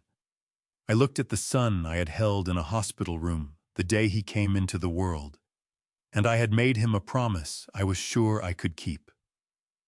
I had failed him in a different direction than I'd imagined, not by withholding, but by giving until he learned to take everything. Agent Brandt folded his laptop shut. "I'll forward the full evidence package to the U.S. Attorney tonight. A judge will have the warrant signed within the hour. We can move whenever you say the word, Mr. Weston." I stood. My legs felt weighted, but they held. The nausea was gone. The fog was gone. What remained was cold and clean. The stillness that comes after everything difficult has been decided. "Not yet," I said. "Give them tonight. Let them sleep like kings. Let them wake up tomorrow and start packing their bags." I walked to the window and looked out at the city below. "I want the arrest to happen at the party," I said, turning back toward Brandt. "They're hosting a gala on Saturday. A celebration of my retirement, they called it. They sent invitations to my business partners, the board, every name worth knowing in their social world." Brandt was quiet for a moment. "You want to take them down publicly?" "I want witnesses," I said. "I want everyone in that room to see exactly what they are. Not rumors, not gossip. I want the truth lit up so brightly that no one in that building can look away from it." Alistair exhaled slowly. "It will be brutal, Clifford." "Betrayal is brutal, Alistair," I said. "Justice is just the accounting." I looked back at the monitor one final time. Derek and Nadine had collapsed together on the sofa, wrung out from their celebration, the laptop still glowing on the floor beside them. They looked peaceful. They almost looked innocent. But the digital record they had just written would be with them for the rest of their lives. Something strange had settled over me. The fury that had driven all of this had finally exhausted itself, leaving something quieter behind. Not warmth, but a kind of hollow stillness. I wasn't angry. I was finished. I had removed the infected part to spare what was left. Agent Brandt gathered his equipment. "We'll have teams staged and ready Saturday. One word from you and we go." "Thank you, Agent," I said. They moved out of the room, leaving me alone with the blue light of the monitors. I settled back into the chair and watched my son sleep. "Sleep well, Derek," I said to the screen. "Dream about the yachts and the Ferraris, because when morning comes, the only thing you'll own is whatever they hand you to wear in a cell." I reached over and switched off the monitor. The screen went black and took them with it. But sitting in the dark of that penthouse, I didn't feel empty. I felt the full weight of every choice I had made, each one a stair that had led me here. The perfect crime had been committed. The punishment, though, was going to be more perfect still. 3 days of silence means little to the innocent, but to the guilty it arrives like a warm absolution, permission to stop worrying. Derek and Nadine had read my silence as confirmation. They had concluded that the arsenic had finally finished its work, that I had died quietly in a room at the Rittenhouse Hotel. They probably imagined housekeeping finding me eventually. Or perhaps the question of where my body turned up never really crossed their minds, provided the wire transfer had gone through. It had. As far as their screens told them, $80 million was sitting in their account, fat and available. A golden parachute vast enough to carry them clear of any fallout. They were intoxicated by the belief that they had won. So thoroughly intoxicated that they decided to hold a celebration before they'd even confirmed the grave was dug. Saturday nights in the main line are ordinarily a restrained affair among old money. We keep things private. We keep things measured. But new money, stolen money, doesn't know restraint. And I watched it announce itself loud and gaudy through the surveillance feed in the back of a blacked-out van sitting a quarter-mile down my own drive. My estate was being turned into something I barely recognized. A lighting crew had washed the stone front of the house in purple and gold.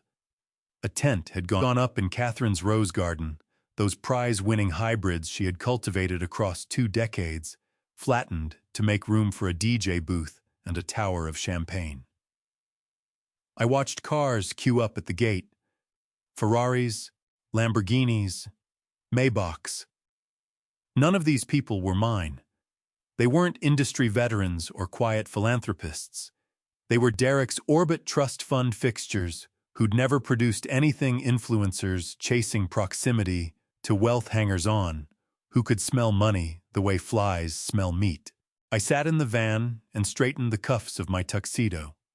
Alistair Prudhoe was across from me, looking grim, checking his watch, without seeming to register what it said. The FBI detail was already embedded, staged as catering staff and private security throughout the property. We were set. But the moment had to ripen first. I needed them at the precise summit of their arrogance before I pulled the mechanism apart. On the feed, Derek appeared at the front door, greeting arrivals. He'd helped himself to one of my vintage wool blazers. It sat wrong on him, too wide across the shoulders, the sleeves a touch long, giving him the look of a boy raiding his father's wardrobe. He had a glass of scotch in his hand. My 25-year-old Glenfarclas. He was laughing too hard and too often.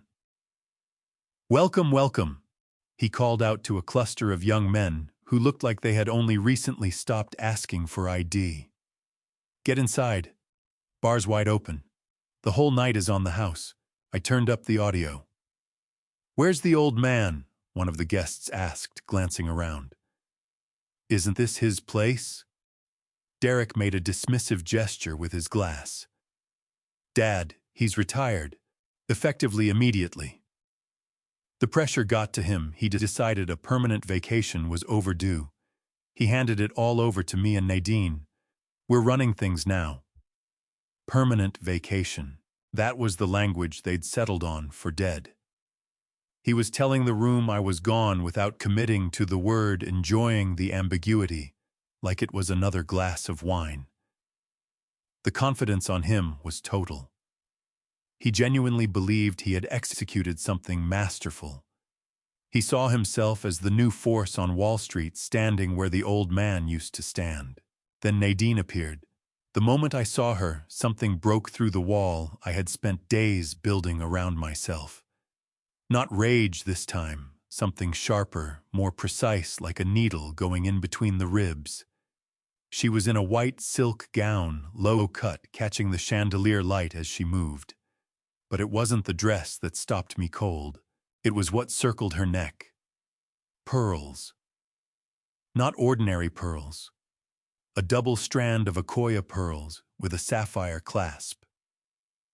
I had placed those pearls around Catherine's neck on our 30th anniversary, my hands her throat, her eyes going bright with something I still can't name without feeling the absence of it.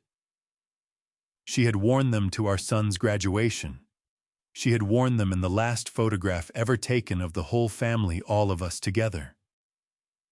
After she died, I locked them in the wall, safe in the master bedroom, keeping them there until Derek might someday bring home a woman who deserved to inherit a piece of his mother. I had never offered them to Nadine. She had always understood they were not hers to touch. They were set apart, sacred. And yet there she stood, those pearls bouncing against her collarbone, as she laughed and threw her head back, champagne in one hand, treating them like they had come from a department store counter. It was a desecration. It was the last insult left in her arsenal, and she hadn't even needed to think about it. Alistair saw what was happening on my face. He reached over and gripped my arm. "Easy, Clifford. Hold your focus. Use it." I drew a slow breath and forced the red edge out of my vision. He was right. I wouldn't scatter my focus. I would concentrate it. That necklace was simply the final count in the indictment. She wanted to wear the crown. She was welcome to it. She'd be wearing the chains alongside it soon enough. Inside the house, the music had built into something that rattled the walls. I watched it shake the family portraits in the hallway. A woman with blue hair bumped a vase off a side table and sent it to the floor in pieces. Derek looked over, laughed, and swept the shards under the rug with his shoe. "Who cares?" he called out. "We'll buy another one. We'll buy 10. He climbed up onto a chair in the center of the living room. He put 2 fingers to his mouth and whistled. The music dropped a notch. Every head swiveled toward him. He lifted his glass. "Listen up, everyone," he bellowed. "I want to raise something to the future. For years, you've all watched me standing in the shadow of the great Clifford Weston. You watched me wait for table scraps. You watched me stand in line. That line is finished." The room cheered. Nadine crossed to him and wrapped both arms around his leg, gazing up at him as though he'd just conquered something. My father, Derek, went on manufacturing a look of theatrical sorrow. "Isn't doing well. You know how it goes. His mind is slipping. He's confused, disoriented. A few days ago, he signed everything across to us because some part of him knew he couldn't manage it anymore. He knew who the better man was." Laughter moved through the crowd. "So tonight isn't a party," he shouted. "It's a coronation. We are $80 million richer than we were on Monday, and this is only the beginning." The room came apart. Corks went off like small artillery. People were calling his name out loud. "Derek. Derek. Derek." I watched him absorb it, eyes closed for a moment, as though storing the sensation. He believed every word he had just said. He was convinced he had outmaneuvered a sharper mind through his own cunning. It hadn't occurred to him that he was only standing on that chair because I had laid the boards underneath it, and that my hand was already on the lever. Agent Brandt's voice came through my earpiece. "Mr. Weston, the perimeter is locked. Nobody gets out. Do you want us to move?" "No," I said into the microphone clipped inside my lapel. "Not yet. I'm going in first. Alone." Alistair turned to me, alarmed. "Clifford, that's reckless. He's unpredictable. He could be armed." "He's a coward, Alistair," I said, and pushed the van door open. Cowards only move when no one's watching. I want him watching when everything he built comes down. I stepped out into the night air, cool and still. The party noise drifted across the lawn in waves. I straightened my jacket. I adjusted my cufflinks. I took the main driveway, not the side path, not the shadows directly under the security lights I had installed years ago. Gravel shifted under my shoes with each step.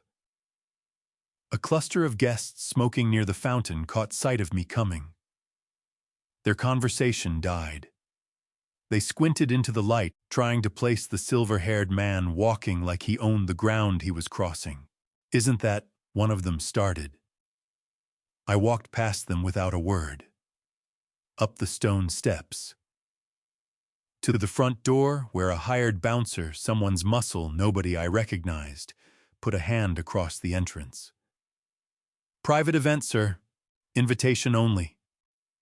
I stopped. I looked at him, not up directly at him, and brought to bear the same quiet authority I had once used to make executives reconsider their positions mid-sentence. "Remove your hand," I said, keeping my voice level. "Or spend the next several hours explaining to a judge why you laid hands on the man whose name is on the deed to this property." The bouncer's eyes moved across my face. Something registered. He stepped back, chin dropping. "Mr. Weston, I'm sorry, sir." I moved past him. Both oak doors opened under my hands and I stepped into the foyer. The noise was physical, a pressure against the chest. Expensive perfume and something illicit threaded through the air. People were moving in every hallway. A couple occupied the staircase. I stopped in the entrance and stood there perfectly still, a fixed point, while everything churned around me. Then I walked into the ballroom. The DJ held the room in a heavy thumping beat. Derek was still in the chair, tipping champagne into the open mouths of his guests. Nadine was up on the table, the pearls swaying her laughter cutting through the noise. I didn't raise my voice. I didn't need to. I walked straight to the DJ booth. The DJ, a kid with his headphones slung around his neck, glanced up at me irritated. "Hey man, back off the—" I reached past him and yanked the power cord from the main amp. The music stopped dead. The silence landed on the room like something solid, something physical. People stood disoriented, stripped of the noise they'd been hiding inside. The dancing stopped. Eyes darted around in confusion. "Hey!" Derek shouted from the middle of this room. "Who killed the music? Get it back on." He swung around, hunting for whoever had done it. Then he found me. I was standing at the DJ booth, caught in the spotlight that had been rigged for him. I didn't slouch. I didn't waver. I held his gaze without flinching. The glass of scotch slipped from Derek's hand. It cracked against the floor and burst apart, amber liquid spreading across his velvet shoes. His face drained, flushed red one moment, a sickly, bloodless white the next, all in the space of a single heartbeat. His mouth fell open. Nothing came out. He looked at me the way a man looks at something that should not exist. Nadine went rigid on the table. Her hands shot up to her throat, clutching the pearls, a reflex a tell. The room felt the shift. Heads turned following Derek's stare. A hush swept outward through the crowd until the only sound left was the low hum of a refrigerator somewhere down the hall. "Dad," Derek whispered. It was a small, cracked sound. "Hello, son," I said. My voice moved through that silent room, steady, unhurried, cold. "I hear you're celebrating my retirement." Derek lurched off the chair. He nearly went down.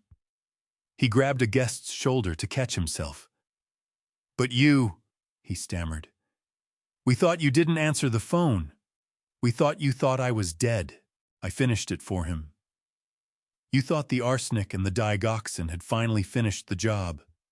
You thought 3 days of silence meant you were free." The gasps that broke from the guests were sharp and scattered. People began edging away from Derek and Nadine, sensing the party had curdled into something else entirely. Derek shook his head in rapid, frantic jerks. No, Dad. You're confused. That's the dementia. You're sick. We were worried about you. We were just... Stop." The single word landed like a crack of a whip. I moved toward him. The crowd peeled apart in front of me as though they had no choice. I stopped 5 feet away. I looked over at Nadine, still perched on that table, trembling from her shoulders down. "Take off the necklace, Nadine," I said, my voice almost gentle. She pressed her hands to her throat. These are mine. You gave them to me." "I never gave them to you," I said. "I gave them to a woman who understood what loyalty meant. A woman who would have sooner died than harmed her family. You don't deserve to touch them. Take them off. Now." Her fingers went to the clasp, shaking so badly she couldn't work it open. She grabbed the strand and pulled. The string snapped. Pearls scattered across the parquet, bouncing, rolling, disappearing under tables and shoes like spilled marbles. The sound of them striking the wood was the sound of everything she'd built collapsing. Derek stepped forward, reaching for control he no longer had. "Dad, listen. We need to get you to a doctor. You're making a scene. You don't know what you're saying." I reached into the breast pocket of my tuxedo and produced a folded piece of paper.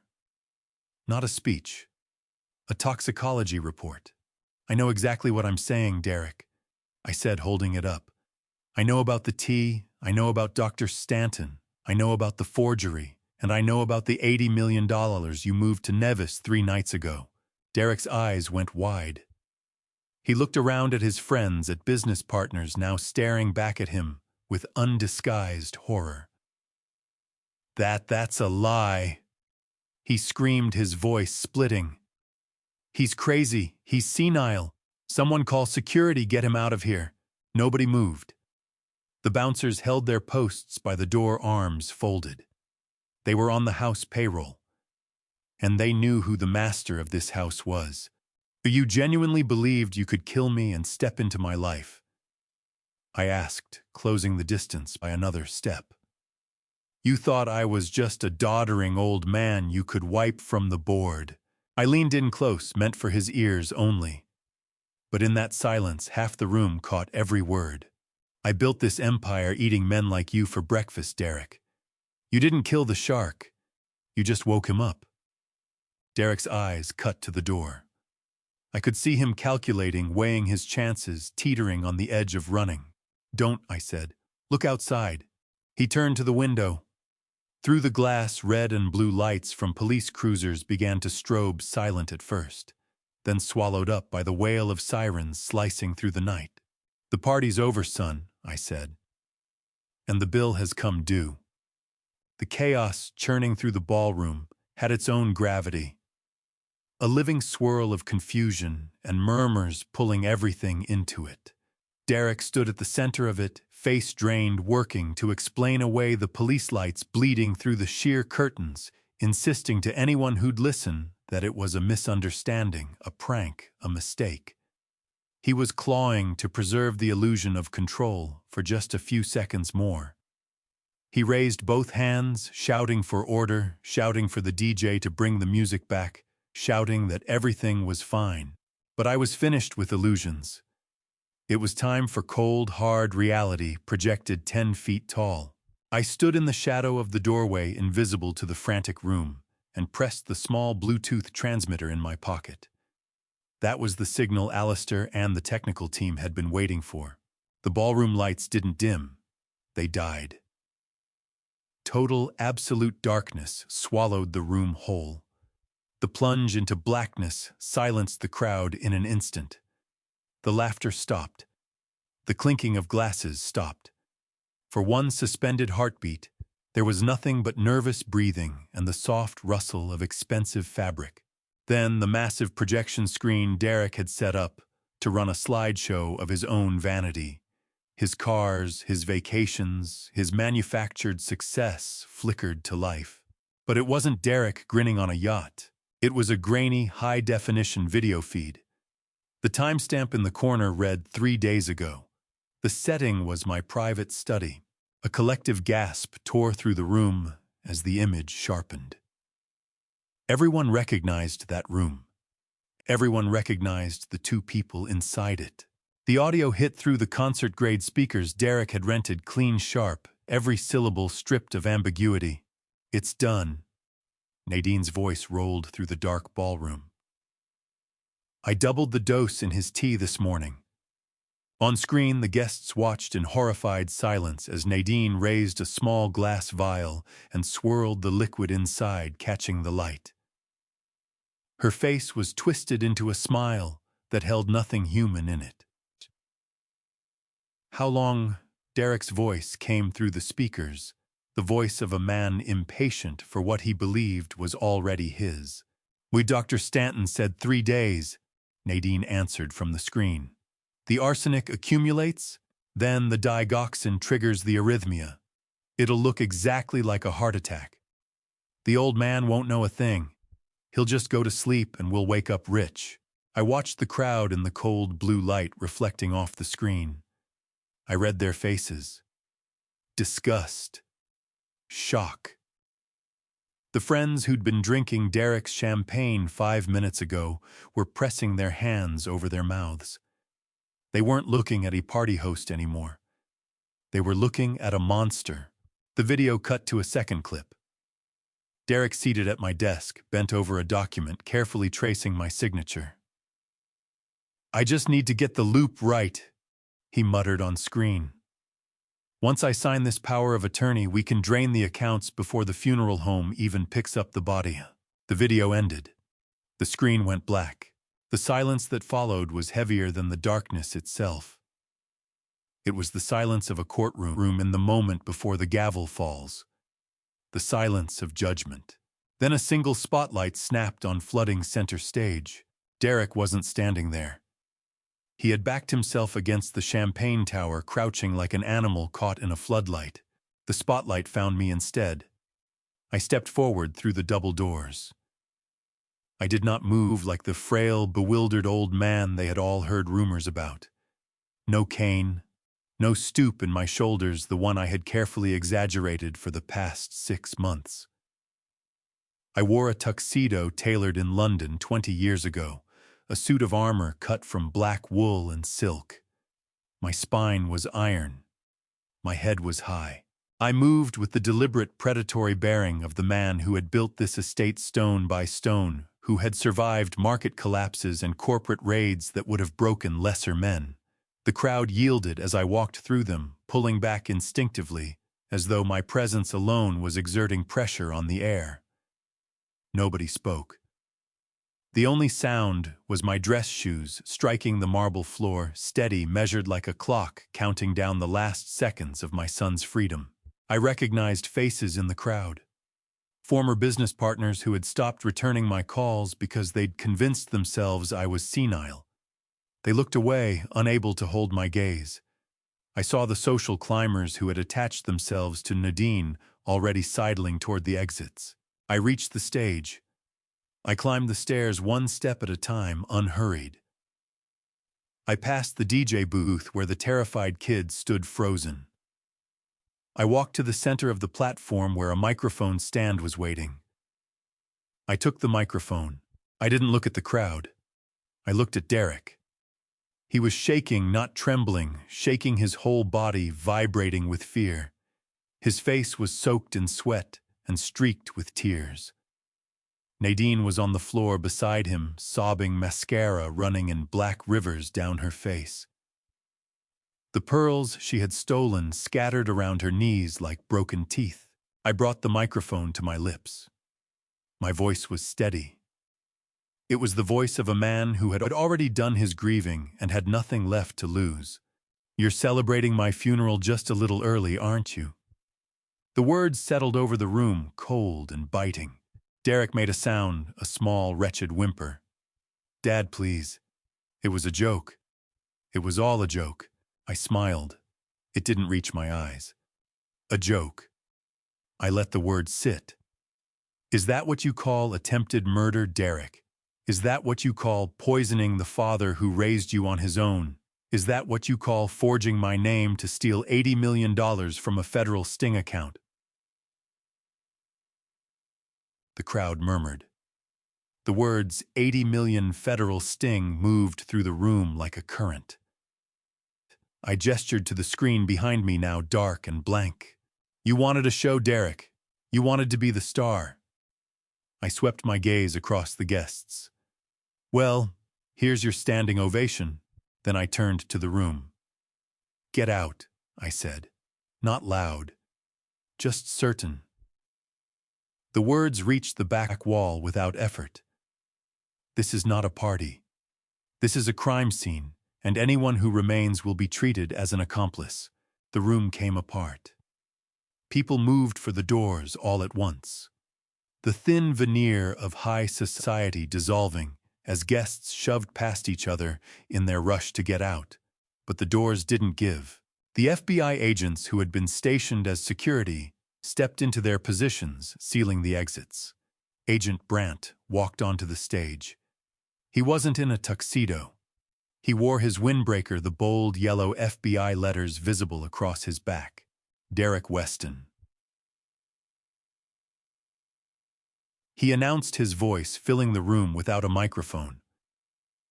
Nadine Cabral, you are under arrest for conspiracy to commit murder, wire fraud, aggravated identity theft, and money laundering. Derek ran. It was a pitiful thing to watch. He scrambled for the kitchen door, feet sliding on spilled champagne, clipping a tray of hors d'oeuvres on his way down.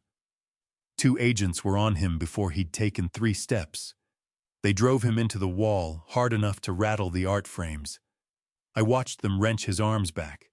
I heard the handcuffs click shut. I had pictured that sound for 3 days. Hearing it in the room in the real world didn't bring satisfaction. What it brought was a deep, hollow sense of finality. Nadine screamed as a female agent pulled her off the floor. She kicked and spat, stripped back to something feral. She found my eyes across the room, hers wild and burning. "You did this!" she shrieked. "You tricked us! You set us up!" I stepped to the edge of the stage and looked down at her. I didn't trick you, Nadine," I said. "I just handed you the rope. You were the one who tied the noose.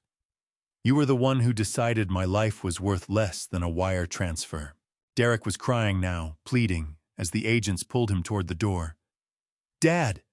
Dad, stop them! I'm your son! You can't let them do this! I'm your son!" I looked at him. I studied the face that carried traces of my own. The eyes the same shade of blue as his mother's. A phantom ache moved through my chest. The ghost of something I used to feel. "But I had a son," I said, and my voice broke for the first time. "He was a good boy. He loved baseball. He loved his mother. But that boy died a long time ago." I held Derek's gaze. "I don't know who you are, but you are not my son. You're just a thief who broke into my house." I turned my back on him. "Take them away," I said to Agent Brandt. I stood on that stage while the room drained. I stood there as my son was hauled out of the house he grew up in, screaming my name until his voice cracked. I stood there as the guests were processed and released, filing into the night with their heads low, already dreading the scandal that would be across every news outlet by morning. Then I was alone in what remained of the party. Champagne had pooled on the floor, sticky underfoot. The flowers were crushed and trampled. The air held the smell of sweat and fear. Alistair came up to the stage. He looked worn through. "Are you okay, Clifford?" he asked. I looked around the empty ballroom, at the dark screen where the evidence of my own murder had played to a full house. "No, Alistair," I said. "I'm not okay. I just sent my only child to prison for the rest of his life."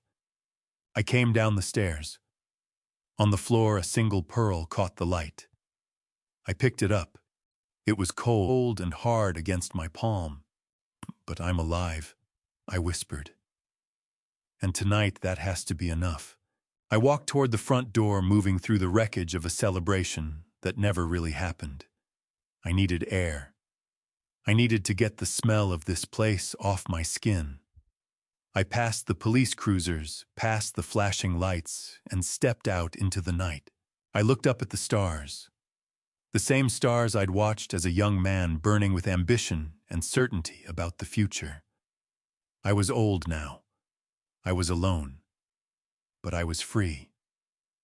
And as the sirens faded, carrying the poison out of my life at last, I drew in the first long, clean breath I'd managed in 6 months. The shark was still swimming, and the ocean stretched wide open. The quiet that had settled over the ballroom was brittle, thin glass waiting to crack, and my son was the hammer. He stood staring at me, chest-heaving eyes jumping between my face, the toxicology report in my hand, and the guests who were now watching him with a mix of horror and grim fascination. The full weight of his situation was hitting him all at once, peeling away the confident surface and exposing the cornered, frightened animal beneath. He understood there was no talking his way through this. No charm, no performance could undo a video recording or a chemical analysis. He snapped. A raw, guttural sound tore from his throat, pure, impotent rage. He didn't bolt for the exit. He came at me. "You're lying!" He shrieked, lunging forward with his hands curled like claws. He wanted to hurt me. He wanted to silence the voice that was dismantling everything he'd built. He clawed his way up the stage stairs, his movements wild and graceless. I didn't move. I didn't flinch. I didn't raise a hand. I didn't have to. Two figures separated from the shadows flanking the stage. My personal security detail men who had been at my side for a decade, stepped into the light. One of them, a former linebacker named Boone, simply extended one arm. The gesture was almost casual, almost lazy, but it met Derek's chest with the solidity of a concrete barrier. Derek ran straight into it and crumpled. The air left him in a wheezing rush. Boone didn't hit him. He simply held him there, pinned against the wall of his own helplessness. Derek thrashed, throwing punches that connected with nothing but air, screaming obscenities that bounced off the vaulted ceiling above him. It was pathetic. The tantrum of a child being told it was time for bed, except this child was 32 years old, and he had tried to commit patricide. I looked down at him. I felt no anger, no fear, only a deep, exhausting pity. "Let him go," I said to Boone. Boone stepped back. Derek dropped to his knees, gasping, looking up at me with eyes that held nothing but hate. I turned back to face the crowd. I still had to finish this. I needed to be certain that when these people walked out of this house, they carried the truth with them. Not whispers, not speculation, not rumor. I gave the technician in the booth the signal. The screen shifted. The poisoning video vanished, replaced by a still image. A screenshot of a bank transfer log. The crowd leaned in, squinting against the brightness. These were wealthy people. They knew money. They knew what wire transfers looked like, and they knew exactly what they were reading. "Ladies and gentlemen," I said, my voice even and steady through the speakers. "What you see behind me is the record of a transaction that took place 3 nights ago. My son and his wife, under the assumption that I was incapacitated in a hotel room, used stolen credentials to access what they believed was a hidden offshore account. I crossed to where Derek was still kneeling and leveled the microphone at him like a pointing finger. He transferred $80 million, I continued. He believed he was plundering my retirement fund. He believed he was locking in his future. But in his haste, in his greed, he overlooked one critical detail about the account he'd broken into. I let the silence stretch. Nadine clawed herself to her feet. Her expensive dress was torn at the hem, her expression a mask of frantic defiance. She thrust a trembling finger in my direction. "We have the money," she shrieked, her voice climbing toward hysteria. "It's sitting in our account in Nevis." I watched the confirmation myself. It cleared. "You cannot take it back. It's ours. Even if we go to prison, we come out rich. We won." She swept her gaze around the room, hunting for someone to agree with her. "Tell him, Derek," she snapped at her husband. "Tell him the money is safe." Derek looked up from the floor, something like hope briefly returning to his eyes. "She's right," he spat, working blood from a split lip. "The transfer went through. We moved it to a non-extradition bank. Arrest us if you want, you can't touch the money." I looked at the two of them and laughed. It was a dry sound, no warmth in it at all. "You genuinely don't understand what you've done, do you?" I said. "You think you're playing chess. You're not even playing checkers. You're eating the pieces." I turned back to the screen. "Next slide," I said. The image changed. Gone was the bank statement. In its place, a formal letter on United States Department of the Treasury letterhead dated 5 years ago. A settlement agreement covering a complex tax liability audit of my international holdings. I faced the audience. 5 years ago, I reached a settlement with the IRS over disputed capital gains from the 90s. The figure agreed upon was exactly $80 million. To facilitate the payment, we established a holding account, one under direct federal oversight. I turned back toward Nadine. The color had drained from her face. She looked like ash. On the account you hacked, I said, bringing my voice close to the microphone. The account you emptied. That wasn't my personal savings. That was an escrow account held for the Internal Revenue Service. Gasps broke across the room. Somewhere in the back, someone let out a short, startled laugh, the kind that comes out of pure shock. When you hit that transfer button, I continued, my voice tightening. You didn't steal $80 million from me. You voluntarily paid my $80 million tax debt. Derek's mouth fell open. He stared at the screen, then at me, his mind working to absorb the scale of what he'd done. No, he breathed. No, that's not possible. Very possible, son, I said. In fact, I received a note from my tax attorney this morning. The IRS accepted the payment. The debt is resolved. And since the funds originated from an account tied to your identity through the wire fraud you committed, the government considers that transfer final. I moved a step closer to Nadine. So thank you, my dear daughter-in-law. You came here for my money. What you did instead was become the single most generous donor to the United States Treasury in this family's history. You're not rich. You're broke. And you just cleared every debt I had. Nadine let out a sound that didn't resemble a human voice, something between a scream and a steam whistle. She wheeled on Derek and drove her fists into his chest. You idiot, she screamed. You told me it was a secret slush fund. You told me it was untraceable. You handed them everything. Derek shoved her back, staring at his own hands, as though they'd betrayed him. I didn't know, he stammered. The ledger, the red book, it said Cayman Holdings. I shook my head slowly. You read the title, Derek. You never read the fine print. That has always been your problem. But I wasn't finished. There was one more card in my hand. One final turn of the blade to make sure they had nowhere left to retreat. I drew a folded document from my tuxedo pocket. There is one last thing, I said. The room went still. Even Nadine stopped screaming. You've spent this evening telling people to get out of your house, I said, letting my gaze move across the chandeliers, the marble floors, the grand ballroom. You've been talking about your inheritance as if it were already yours. I unfolded the paper.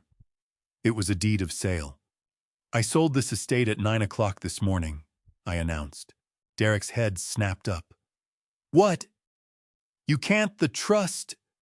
I dissolved the trust 3 days ago, the moment I had proof you were trying to murder me, I said, cutting across him. And this morning I signed the closing papers with a developer from the city. His plans for this land include a public park and a community center for at-risk youth. I held the document up for the room to see. This property no longer belongs to the Weston family. It belongs to the state of Pennsylvania, which means technically every person in this room is currently trespassing. More to the point, it means you, Derek, and you, Nadine, are guilty of breaking and entering. I looked out at the guests. If I were you, I'd leave. The new owner takes liability very seriously. That was the breaking point. The money gone, the house sold, the entire performance exposed as a fraud. It was too much weight. The room turned on them. People who had been drinking Derek's champagne an hour ago began to boo. Someone hurled a glass. It exploded near Nadine's feet. You're a loser, Derek, a voice called from the back. You tried to kill your own father for nothing, someone else shouted. Derek stood in the wreckage of everything he'd built, small, broken, hollowed out. He found my eyes and his face crumpled into something like pleading. That where am I supposed to go? You sold the house. The money's gone. Where do I go? I looked at him. I let myself remember for just a moment the small boy who used to crawl into my bed when the thunder got too loud. Then I put that memory down and left it there. You're going to prison, son, I said. The good news is the rent is free. I turned to Agent Brandt, who had watched the whole exchange from the edge of the stage. They're yours, Agent. Brandt signaled his team. 4 agents moved in clean, efficient professional. They took hold of Derek and Nadine. This time there was no resistance. The fight had gone out of them, completely buried under the full weight of their own catastrophic miscalculation. As they were steered past me, Nadine looked up. Mascara tracked down her face. Her hair had come apart. She fixed me with a stare that was pure, concentrated venom. I hope you rot, she hissed. I smiled. I leaned down toward her ear. I intend to live a very long time, Nadine. My heart is stronger than you think, especially now that I've removed the poison. I watched them disappear through the double doors, into the strobing red and blue of the night beyond. The crowd pulled back to let them through, phones raised, live streaming their downfall to anyone who would watch. I stood alone on the stage. The house was sold. My son was gone. My debts were paid. I had burned it all to the ground. And standing there in that empty, silent ballroom, something settled in my chest that I hadn't felt in years. I had never felt richer. The red and blue light from the police cruisers pulsed against the ballroom's high ceiling, fracturing through the crystal chandeliers into something cold and disorienting, a light show built for judgment rather than celebration. The music was dead. The party was gone. The only sounds left in that vast room were the crackle of police radios and the heavy rhythmic breathing of my son as 2 federal agents pressed him face first into the cold marble floor. I stood near the grand staircase and watched it all unfold, with a detachment that caught me off guard. For years I had worried about Derek. I had worried about his grades, his reckless driving, his gambling debts. I had spent nights wearing a path in the floor, bracing for a call from a hospital or a precinct, telling me he'd hurt himself or someone else. Now looking at him pinned to the marble, his tuxedo jacket split at the shoulder, his expensive velvet loafers gone in the struggle, I realized the worrying had stopped. The anxiety had simply left, replaced by the numb certainty of a surgeon who has just excised a gangrenous limb.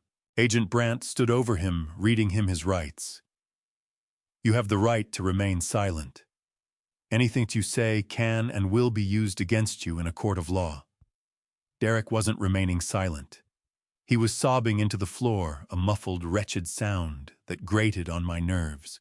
"Dad," he wailed. "Dad, please tell them it was a mistake. Tell them I didn't mean it. We can fix this. I'll sign the money back. I'll do anything." I didn't answer. I didn't even look at him. I looked at Nadine. She was being held by a female agent near what remained of the champagne tower. She wasn't crying. She was snarling. Every trace of the devoted daughter-in-law, every layer of the polished socialite had dissolved completely. What was left was the face of a cornered animal. She was spitting insults at the agents, threatening lawsuits, dropping names, senators, judges who would have their badges pulled by morning. Alistair Proto stepped into the center of the room. He moved like an undertaker in his dark suit, carrying a leather legal folio with the gravity of a priest bearing scripture. He adjusted his glasses and let his gaze settle on the 2 of them. "Save your breath, Mrs. Weston," Alistair said, his voice cutting through her shrieking like a blade. "You'll want it for the interrogation room." He opened the folio. He didn't glance at me. His eyes went straight to Derek. "Derek Weston," he began reading from the document in a precise, arid monotone. "You are being charged with 1 count of attempted first-degree murder. 1 count of conspiracy to commit murder, 1 count of federal wire fraud in excess of $50 million, 1 count of aggravated identity theft, and 1 count of defrauding the United States government. Derek lifted his head from the floor. His face was smeared with tears and dust. "How long?" he choked. "How long for all of that?" Alistair didn't blink. The sentencing guidelines for the wire fraud alone, given the amount, and the target carry a mandatory minimum of 20 years. Add the attempted murder of a family member using a chemical agent, which is a federal offense due to the interstate purchase of the arsenic, and the court will almost certainly stack the sentences. You are looking at 25 years to life, Derek, without the possibility of parole for at least 85% of the sentence. 25 years. I watched the number land on my son. His eyes rolled back slightly, his body going slack as the full weight of it settled onto him. He was 32 years old. He would be nearly my age before he stood outside a prison wall again. He would forfeit the best years of his life. He would miss the world reshaping itself around him. He would rot in a cage exactly as I had promised him he would. But Nadine was different. She wasn't listening to Derek's sentence. She was calculating. I could see it working behind her eyes, the rapid assessment of angles. She thought she could flip. She thought she could lay it all at his feet and walk away lighter. "No, it was his idea," she shouted, straining against the handcuffs. "Derek made me do it. He bought the poison. He forged the signature. I'm just his wife. I didn't know anything." Alistair turned his gaze toward her. He smiled thin cold, the kind of smile that carries no warmth whatsoever. "We anticipated that defense, Nadine," he said, his voice dropping to something quiet and deliberate. "Which is why we were very thorough with your background check." He turned a page in the folio. "Nadine Cabral, also known as Nadine Weston. You entered the United States 6 years ago on an O-1 visa for extraordinary ability and modeling. When that visa expired, you adjusted your status based on your marriage to a U.S. citizen, Derek Weston." "So what?" Nadine spat. "I have a green card. I'm a resident. You can't touch me. Actually," Alistair said, his voice dropping another register, becoming something close to dangerous, "your permanent residency is conditional. It depends on good moral character and the validity of your marriage. By conspiring to murder your husband's father in order to steal his estate, you have committed a crime of moral turpitude under immigration law." Nadine stopped struggling. She went very still. "Furthermore," Alistair continued, savoring every syllable, "since you have not yet naturalized as a citizen, a conviction for an aggravated felony which attempted murder most certainly triggers an automatic deportation order." "Deportation," she whispered. The word came out small and hollow. "Yes," Alistair said, closing the folio with a clean snap. "You won't be serving your time in a standard federal facility, Nadine. You will serve your sentence, likely 15 years, as an accomplice. And the moment that sentence ends, you will be taken into custody and placed on a plane back to your country of origin. Your residency will be revoked. Your assets will be stripped.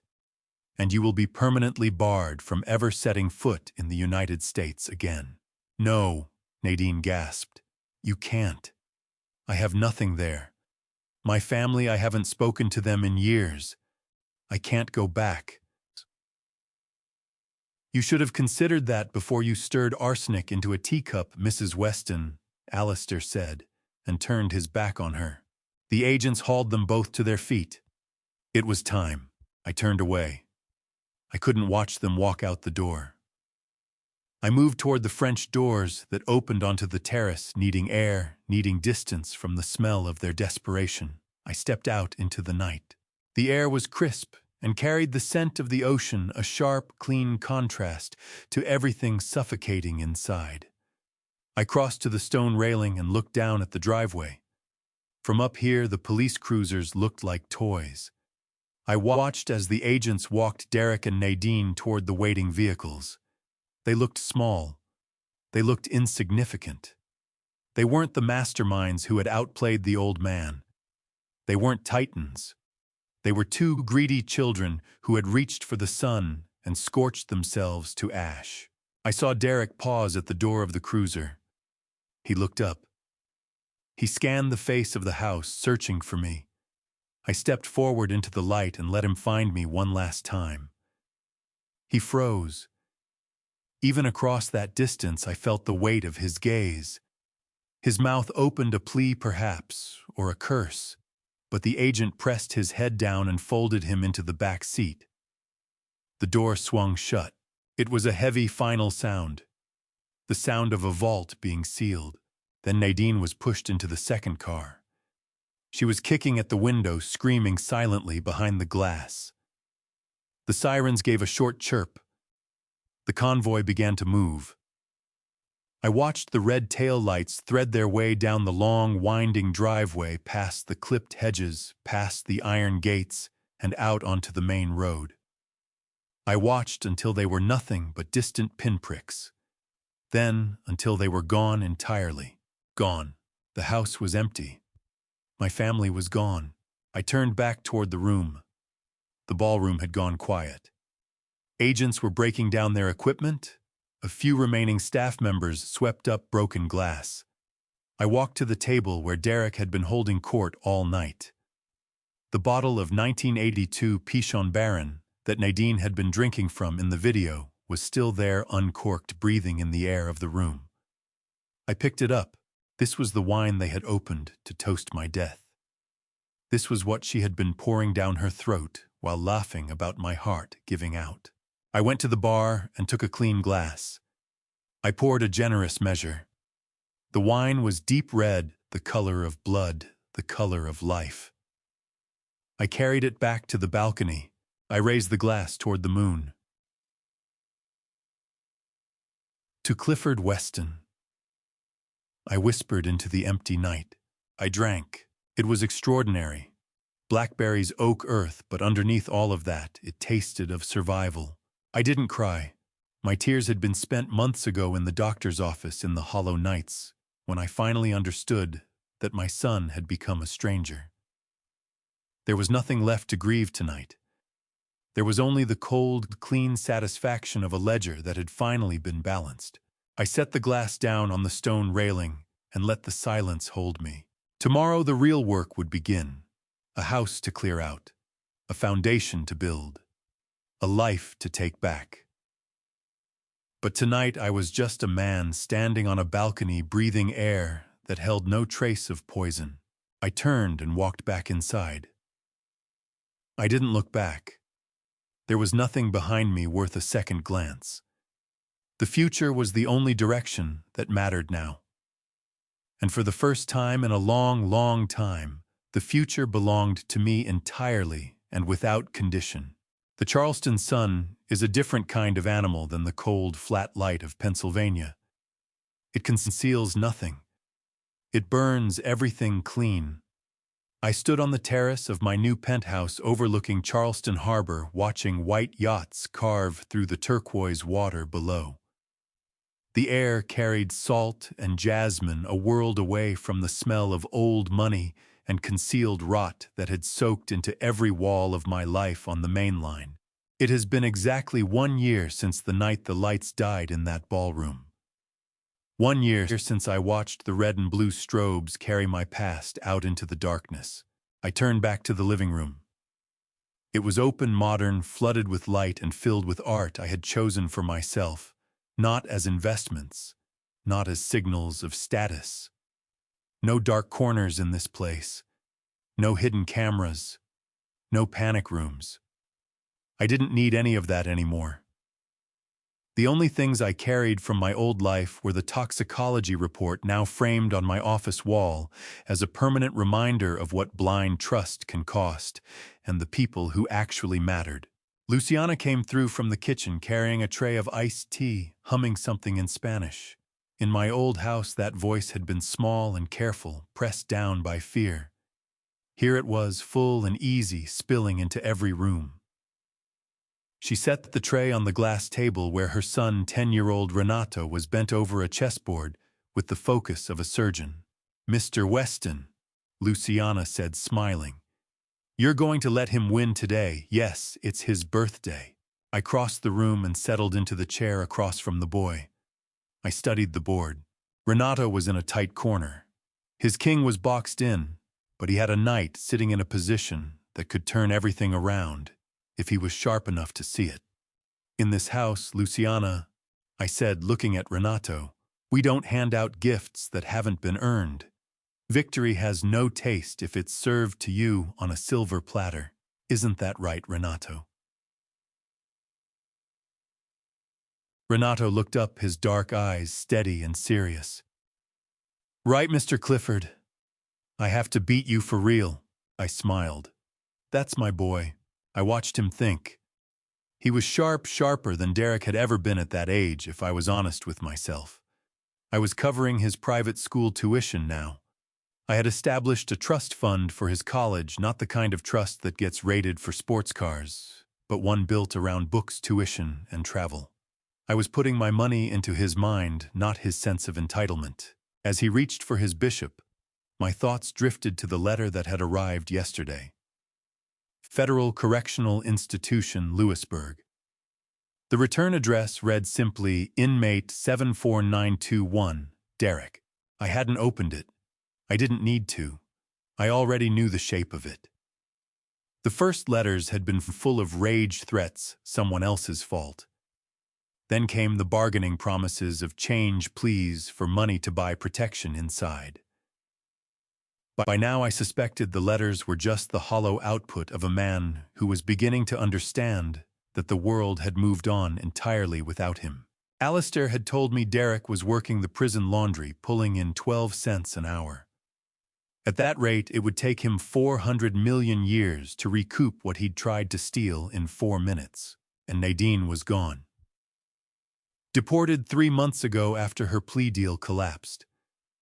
Last I heard, she was back in the town she'd come from, working in a retail shop, telling anyone who'd sit still long enough that she used to be a queen in Philadelphia. They probably laughed at her. Renato moved his knight. "Check," he announced with full confidence. I looked down at the board. It was a bold play, a trap. He was offering me his queen, daring me to take it so he could come around with his rook and end things. I chuckled. "Very good, Renato. You're learning the most important lesson: sacrifice. You have to be willing to give up something valuable to win the war." I moved my king clear of danger and reached for the iced tea. It was cold and sweet and safe. Every time I drank tea these days, I took a moment to sit with the absence of that metallic undertow, the taste of arsenic. I had spent 6 months in chelation therapy, working the poison out of my body. My heart had largely recovered. The arrhythmia had cleared, though the scar tissue remained. I wore those scars the way a soldier wears his medals. Evidence that I had outlasted the assassin who slept down the hall from me. Luciana settled onto the sofa nearby with a book. We were a strange household by any conventional measure, an old billionaire, a housekeeper, and her boy. No shared blood, no shared surname, but we shared something that held more weight than either of those things. We shared respect. Luciana had saved my life with a single text message. She had put her job, her safety, her son's future on the line just to warn me. That act of courage was worth more than all the biology in the world. People will tell you that blood is thicker than water. That family comes first. They're wrong. Blood is just biology, an accident of circumstance. You don't select your parents. You don't select your children. But loyalty is something you choose. It's a deliberate, conscious act. It means standing beside someone when it's dangerous to do so, not just when it's convenient. I looked at Renato. He was biting his lower lip, working through his next move. He wasn't calculating what I was worth. He wasn't watching the clock and wondering when I'd be gone so he could have my watch. He was thinking about the game. He respected the rules. I slid my rook forward, pressing on his defense. "You know, Renato," I said quietly, "my son used to play chess with me, but he never wanted to understand the strategy. He just wanted to knock the king over and call himself the winner. He believed the rules were for everyone else." Renato looked up. "Where is he now, Mr. Clifford?" "He's in a place where there are nothing but rules," I said. "A place where he has a great deal of time to think about the difference between being a king and being a pawn." I leaned back in the chair. The ocean breeze moved in through the open doors, lifting the curtains. A sense of peace settled over me, the kind I had never once found on a trading floor or in a boardroom. I had sold the mainline estate to the state exactly as I had promised that night. They broke ground last week on the Weston Community Center. It would serve thousands of children like Renato, opening doors that would otherwise stay shut. My legacy was not going to be a dynasty of spoiled heirs. It was going to be a foundation built on something that actually lasts, and the $80 million the money Derek had tried to take. The IRS had required some untangling at first, but once the dust settled, they applied the credit against my future tax liabilities for the next decade. In a way, Derek had done me a genuine favor. He had prepaid my bills for the rest of my life without meaning to. Renato's hand drifted over the board. Then his eyes went wide. He'd seen it the opening I'd left him. Subtle, barely a crack, but it was there. If he had the nerve to take it, the game was his. "Do it," I said softly. "Don't hesitate. When you see the kill shot, you take it." Renato's hand closed around his queen. He drew it across the board with a clean, satisfying clack. "Checkmate," he said, the grin taking over his whole face. I studied the board. He was right. My king had nowhere to go. No escape, no line of retreat. I laughed a real laugh, loud and full, the kind that startled the seagulls off the railing. It was the first game of chess I had lost in 20 years, and it felt like the greatest victory of my life. I reached across the table and shook his small hand. "Well played, son," I said. "Well played." I pushed back from the table and walked to the balcony railing. I looked out at the line where sky met water, where the blue of one bled seamlessly into the blue of the other. I was 70 years old. I had lost my wife. I had lost my son. I had lost the life I had spent decades constructing and believing was real.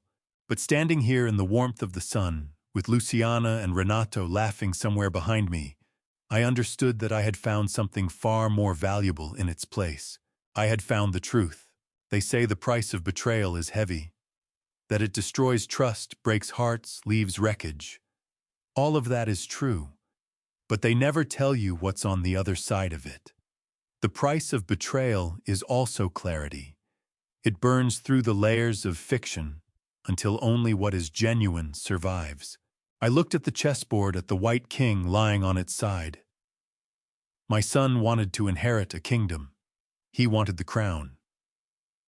He forgot that a king without loyalty is nothing more than a man in an expensive hat waiting for someone to take his head.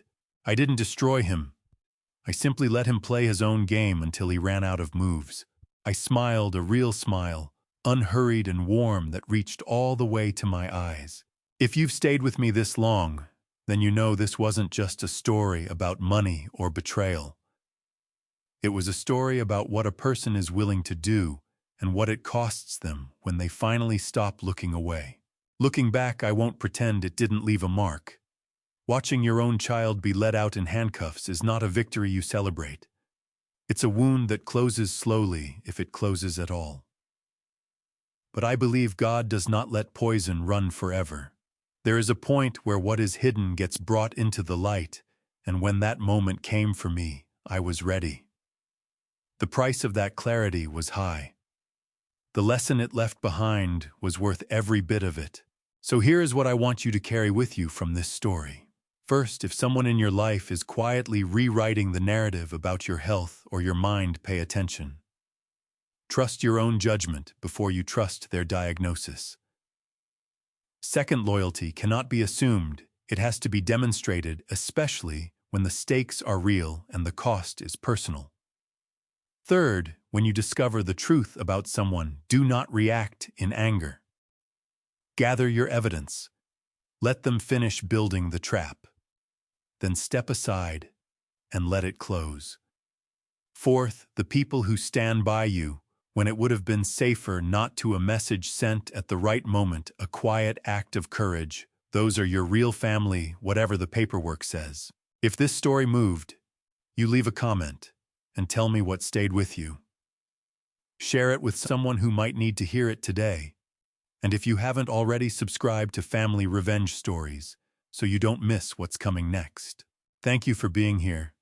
Take care of yourself, and I'll see you in the next one.